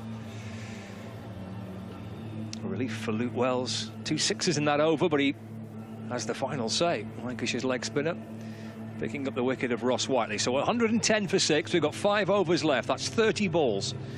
30 balls and 70 more required. Zach Chappell is a new man to join Brooke Guest. He's going along nicely at the other end. What can Chappell do with the bat? Another player that can swing, and swing pretty hard. We're going to see Jack Blatherwick returning for Lancashire Lightning. So 30 balls left, 70 to win. Here's Blatherwick. Balls. That's a wide down the leg side. There's Bumbles back alongside me. It's a slow wide, and he's running back to his mark. Is there some problem with the over 8? It shouldn't be, really. We've seen a fair amount of spin. Cut-off time is 10 to 3 to be in place to start the final over. So 20 minutes away from that. Here's Blatherwick, balls again. Let's run away down towards short third. And they shuffle through for a single. 112 for 6 now. They look a good side, don't they? You've got to settle into the competition. This is an important game. Having played 2, won 1, lost 1. I think they look a strong side, Lancashire, and you think of the players that are not here. The ones that Livingston, Salt, Butler. No, he don't play, does he? Here's Blatherwick. Balls again. It's Chappell that clips it off his toes out towards deep backward square leg for a single. Gets his first run. 113 for 6. But it gives you an opportunity to lads like Aspinwall, who can also give it a tonk. We see him as a bowler. He's got his first 4 for, he got his first 5 for in red ball cricket. But he can tonk it as well. I think they're so important. Real down the order players who can give it a whack. 67 to win, 28 balls left. Blatherwick balls. And Guest tries to swing it away. Step to the leg side. I think Blatherwick followed him through to the keeper. And the surface has helped the Lancashire bowlers again. They've got quick bowlers, 85-mile-an-hour plus bowlers. They've got 3 of them. Blatherwick is one, Mick Stanley the other, Luke Wood. So hit the pitch hard. Make use of your short ball. Blatherwick balls. A swing and a miss by Guest through to the keeper. Another dot ball. And still Saki Mahmood to come back as well. You know, they've got a big squad. Umpires just... It's a friendly warning that Blatherwick is going onto the danger area. I'd do away with that danger area, waste of time.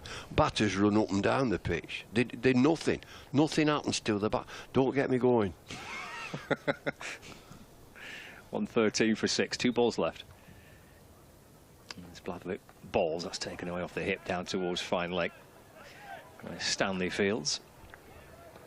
And the score moves on to 114 for 6. It's a pet hate of mine, is that. And you know, as a coach, as a captain, as a player, I used to encourage it. Batters run down the middle of the pitch, scuff it all up, but the umpires don't really bother too much. Can you move off the pitch? But a bowler, you get on that danger area, that's your first warning, that's your second warning, you're off. Let them run where they want. Final ball of the over, Jack Blatherwick. And then balls to Chappell, step to the leg side, a swing and a miss from a short ball, through to the keeper, end of the over, 4 remaining, 114 for 6, 66 runs required from 24 balls. 1, 2, 3, 4 from that Blatherwick when you're wanting zillions. So it's an excellent over from Jack Blatherwick, and hitting the pitch, just hitting the pitch hard. Aspinwall coming back into the attack, 66 required from 24. So Lancashire Lightning have controlled this game. I thought they were good at the back end of their batting to get to 179. Chris Green got them there, but they look dynamic in the field. They look well organised in the field. You know, they're athletic. They should be. I know they should be athletic. They get paid enough and they've got enough time. They've got gymnasiums and swimming pools and all sorts. But it's important to save that run, save that single. Aspinwall back into the attack. Full, just outside off stump and punched away into the offside. And there's Keaton Jennings at cover. And there's 1 run, 115 for 6. They've missed Madsen, haven't they? The top player, Derbyshire Falcons, missing the best player, shoulder injury. Decent crowding. I'm no good at guessing crowds. I'm going to guess about 7,500. Aspinwall to Chappell, swung down the ground. Bouncing into the advertising board, thumped away by Chappell for 4. The score moves on to 119 for 6. That is a powerful shot, straight down the ground. It flashes past Aspinwall.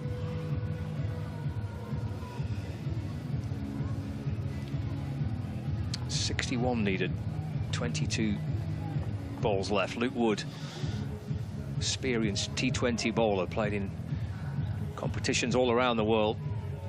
England international, of course. Just chatting there with Tom Aspinwall, who's at the very other end of his career, starting out his T20 career. Just his 3rd match. In he comes, balls to Chappell. Swings away again, Chappell. He's dragged the ball out towards the leg side. Bohannon comes up to field. He moves on to 6, and the score to 120 for 6. It's 60 to win. Just 21 balls left. You've seen where Chappell batted then. As Aspinwall's running into bowl, nowhere near the creases, Chappell moved way outside the off stump and set himself up. And Aspinwall followed him. That was a wide, but it wasn't a wide because it was bowled straight at him. In the balls, straight to Jennings, and Guest departs. Thumps his bat in frustration with his bat onto his pad. Aspinwall picks up his first wicket. Jennings at cover takes the catch. Guest's gone for 42. 120 for 7 now. Full toss. They all count, don't they? A full toss. Where does he hit? Right at the bottom of the bat. Looking to elevate the ball over Jennings. Jennings is right on the edge of the circle at extra cover. Right at the bottom of the bat. The low full toss. 120 for 7 in the 17th over. It's a good knock, wasn't it, by Brooke Guest, but 42 from 32 balls, 2 fours, 2 sixes. They've not had too much support, though. There's not been too many other contributions for Derbyshire. Is he the top scorer in the game, 42? He is the top scorer. He is in the game. There's not been a 50. Nope. So I'm looking forward to a game that we do and somebody gets 100. Belting it everywhere. How special is that?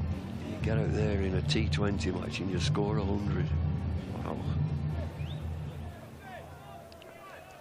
It's great last season watching Stephen Croft get his first T20 century. Did that at Northampton last year. Crikey. Played 240 matches and that was his first T20 century. It's brilliant. Wagstaff, the new batter. Aspinwall in balls. Oh, it's a slow ball. He's put it in short as well. The ball loops away into the offside. Leg by.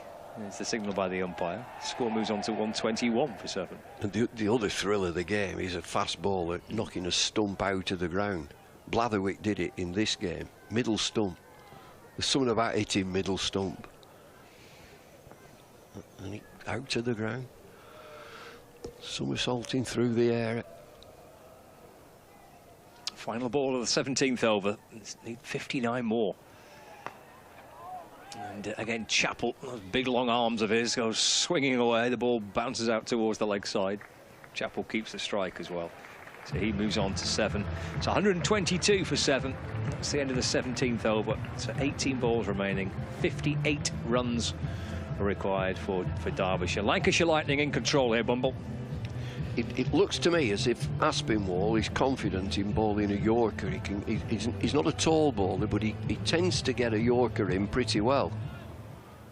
That last delivery was an excellent Yorker. It stopped Chappell from doing anything. And we got Green back into the attack, off spin.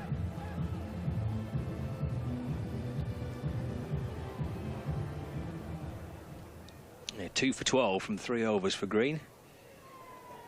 Chappell on strike, unbeaten on 7. Here comes Green in and bowls. And bowls him. Make that 3. 3 for 12. And it's 8 down now. 122 for 8. He's like the smiling assassin, Chris Green. He's always got a smile on his face and he's enjoying his cricket again today. Fast and straight from the off spinner. His deliberate run up, and he's tall. Number 93. That's a quick off spinner. Chappell looking to hit it into Stretford, I think. Timbers are gone. That's 8 down. Do you know, the players, they thought this pitch would spin and it hasn't. It's not spun at all. It's like a slab of concrete. It's a little bit slower than the Durham game. That was rapid. But it's still got pace in it, as we've seen from, and play to the strengths. Lancs Lightning play to your strengths, and they've got 3 quick bowlers. Get them on a quick pitch. To Pavilion, the new batter to join Wagstaff. 8 down, Derbyshire. Green with 3 wickets today. Make that 4. 2 in 2. Hits straight back to him. No nonsense from Green. Takes the catch off his own bowling. He's on a hat-trick, Chris Green. 122 for 9. Who was on a hat-trick in the Durham game? It was Aspinwall, wasn't it? So we've he's got every chance here. 9 down. So caught and bowled, and that did spin. It spin and bounced. And he just knocks it back. It's such a comfortable catch. It's not one that's a screamer. Just dobs back to Chris Green. So he's got, well, look at these figures. 3.2 overs, 4 for 12. And he's on a hat-trick. Come on, skipper. Slip, gully, short leg. Get one in front of him. Silly mid off. What we doing? They're all on the boundary. He's on hat-trick. Well, they're moving around now. Hey, they're going to have a slip here. They've got a slip. And just one on the drive on the offside. Come on, he's 9 down. Hat-trick on. If he gets it, it's a 5-foot. He's got a big smile on his face. It's Green to Brown. The ball loops away into the offside. Hurst went scampering after it. Ball bounces saved. Did that come off the bat? He's pushed forward, prodded forward. Green to Brown. Swatted out towards the leg side. Throw comes in. This should be run out, and that should be it. It is. Well, he survived the hat-trick ball, but didn't survive much longer. And Derbyshire all out for 122. An emphatic win for Lancashire Lightning. Back to winning ways, having lost on Friday at Worcester. Played 3, won 2, lost 1 now. Very impressive from Lightning. They've been very, very good in the field. Right on top of Derbyshire Falcons. Derbyshire Falcons had nothing much to offer. Brooke Kest with 42. They missed Madsen, but they've been sharp in the field. They've caught well. They've been aggressive in the field. I think that's important, to get on top of the opposition. They've done just that. Good work from the captain, Jennings, back into the team. And they've plenty of players who would walk back into this, but great opportunity for these younger players, and it is an emphatic win. So they've played 3, won 2. You mentioned their bowling options. I mean, there's no Saqib Mahmood to bolster it, but they've got some real firepower, haven't they, Lancashire? Yeah, they have.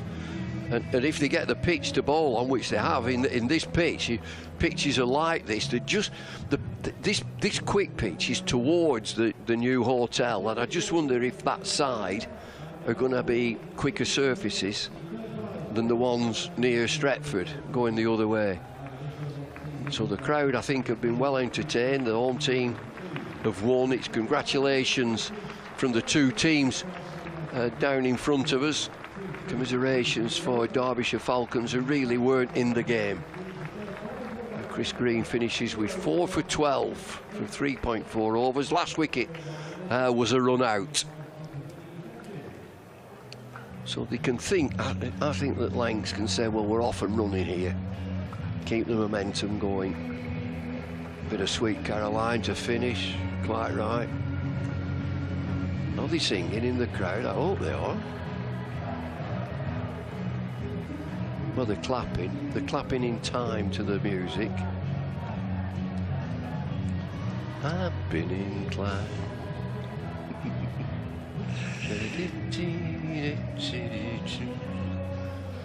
You could do it as a pub singer.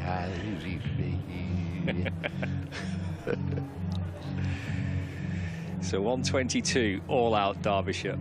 Yeah, been a good day for the young fans. They're in the ground, hopefully staying for game number 2 as well. I think we can try and get a bit of reaction from pitch side with Fraser. Who's he got? I think he got Chris Green, who I think it would be Chris Green. He's the man of the moment with runs and wickets. Chris Green and Josh Bohannon with Fraser. At the moment, it has to be said. Chris Green, Josh Bohannon's with me as well. Chris, what about that for an afternoon for you? Yeah, a lot of fun. If we can keep playing on that wicket, it'd be nice. Yeah, but in 4 for you this afternoon, you must be absolutely delighted with that. Almost a hat-trick as well. Yeah, really happy to contribute. Look, I think we got off to a great start with the bat from Boschi, and then held our way through and posted a formidable total on that wicket, and then I thought we were class with the ball in the field throughout. Everybody was very, very tight with the bowling this afternoon. It looked like you were making it as difficult as you possibly could for Derbyshire to score any runs. Yeah, look, I think in T20 cricket you talk about a team effort, and that's the opportunity you get when you're in the field, and I think we did that here. We've got a great record here at home, and 2 from 2 at home. I think we just got to keep the good times rolling. Looks like you're enjoying life here at Emirates Old Trafford. Yeah, loving it. Keep me coming. Life is pretty good for you as well, isn't it? Coming in as an overseas player, you were on honeymoon not so long ago. Life's good at the moment for you, isn't it? Yeah, you've been on my Instagram, haven't you? That's right. Look, no, I'm loving it here in Manchester, especially when the sun's out. It's a cold start, but, you know, I'm enjoying walking around, exploring the city, and it's a great crowd to play in front of and bring on more home games. Just pass the microphone on to Josh. What's it like having this fella in the team? He looks like he's really brought something special to you guys. No, it's been awesome having him around. Just, you know, he's just a great bloke in general, but also to pick on the best part of 200 games experience as well. And yeah, it's been brilliant to have him around. 2 from 2 here at Emirates Old Trafford. How happy are you with the way things are going for you so far? Yeah, I mean, like Greeny says, obviously got a really good record here, and obviously we want to keep that going. To bounce back after the loss the other night is really exciting, and the group of players that we've got is exciting as well, and you know, just keep staying positive in this comp. Yeah, it's a little bit of a different team compared to last year, isn't it? A lot of youthful exuberance in there. How much is that coming through? Yeah, it's exciting. I mean, obviously I've been around a while in this setup, and it's interesting to see old faces. I saw Dan this morning, who obviously spent a lot of time here, and then to see all the youth coming through, Hursty, Belly, etc. Aspie there at the end, it's been fantastic. Like you say, great to bounce back from the result the other night, but there are very, very fine margins in this competition, aren't there? Yeah, of course. I mean, I've seen that myself today. You know, I've got to manage to get a few away with the bat myself, having had a tough start, and that's just the game, I guess. And like you said, fine margins are the difference between winning and losing in this format. 2 from 3, though, it's a good start. Absolutely, keep going. Guys, thanks very much indeed for joining us. Well done today. Bosch, thanks Greeny. Great stuff from them, absolutely superb. Let's head back upstairs and rejoin Bumble and Scott. Right, yeah, just to round things up then, Bumble, nice to hear from Chris Green and from Josh Bohannon there. He clearly is a great addition to this Lancashire side, isn't he, Chris? Well, he's a proper Australian, isn't he? And he's just said he likes Manchester and he's walking round the city. I'll take him round if he wants. I'll take him in some lovely pubs. Well, he can have a lemonade or something like that, but you know, it's terrific when you get a player like that with all that exuberance, and he is experienced. And what we've seen, he is a good addition. He's very athletic and he bowls fast off spin, and when he comes in with the bat, they might just think, you know, that he's a little bit low in the order because you could push him straight up. What was the other lad that they had for a little time? Tim David, yeah. And he's, you know, a proper bosher with the bat, and I think that Green can do that as well. You know, he's three-dimensional in T20. He bowls, he bats, he fields. Big addition. And with Saki Mahmood still to come back into this side, I don't quite know who he comes in for, because the 3 lads, Wood, Blatherwick and Stanley, have all bowled beautifully again, haven't they? Well, I think it's important that you've got a squad and you'll look at a pitch, and he's just said there, can we play on this pitch every week? Well, you can't, because you're going to go away and play on much slower pitches, and that'll be a time when the management and the captain and the coach have got to assess which is your best 3, 4, 5 bowlers for this particular surface. On here, get your quick boys in and hit the pitch hard. And what we've seen in 2 matches, Durham and against Derbyshire, that pace will disturb batters. That's what we've seen. Good stuff. So this is the first of this double header. We've got a 4 o'clock game with Thunder in action against the Blaze. Let's just wrap things up here from what we've seen today. That 42 from Brooke Guest, kind of keeping Derbyshire in the game a little bit, but it was always going to be a little bit too much, really. And despite his contributions, Derbyshire all out for 122. Who's the pick of the bowlers for you there, Bumble? Well, do you know, you're not going to... I'm into Stanley. And look at the figures there, 2 overs, 1 for 25. Well, OK. But I think there's a load more to come from him. Green, 4 for 12 overseas. He's nipped in, he's bowled very well. Look at Wells there, 4 overs for 25. But I like the pace of the raw pace. It disturbs them all. I don't care who they are. Stanley and Blatherwick hit the pitch hard. Yeah, 2 for Wells, 1 for Blatherwick as well, and that's how it's all finished. Lancashire Lightning 179 for 7. Wasn't a real standout top scorer with the bat, but Bohannon's 39 and Bruce's 35. And Falcons all out for 122, with a victory for Lancashire Lightning, winning by 57 runs. Lancashire Lightning have a few days off now, a bit of a break, and then back here on Friday against the Birmingham Bears. It's been 3 games in 4 days, Bumble. I guess the players will be quite looking forward to having a few days to put their feet up. Well, they will, and the management will as well, to assess and review. But from a spectator's viewpoint, that has been terrific. Yep. You know, we've really enjoyed it, and we get a break until the next game. And you come here, so they've played 1-2 here, so they're building a fortress. They've got a big game against Warwickshire. That's a big game. I'm here for that. Looking forward to that. That will be on Friday evening. Friday evening. Right, we've got more cricket to come here on Lancs TV and online via the BBC Sport website and app. That's a 4 o'clock start. It's Lancashire Thunder against the Blaze. That's your next live action. For listeners across BBC Radio Lancashire, we've been across the FM frequencies. We're going to return back to DAB programmes. Online for the Thunder match, and with us on Lancs TV, we'll be back with you from 4 o'clock for the start of that Thunder Blaze match. Enjoy the rest of your afternoon.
Welcome to Conrad Dubai. Here's your key. Thank you. Let me help you with the bags.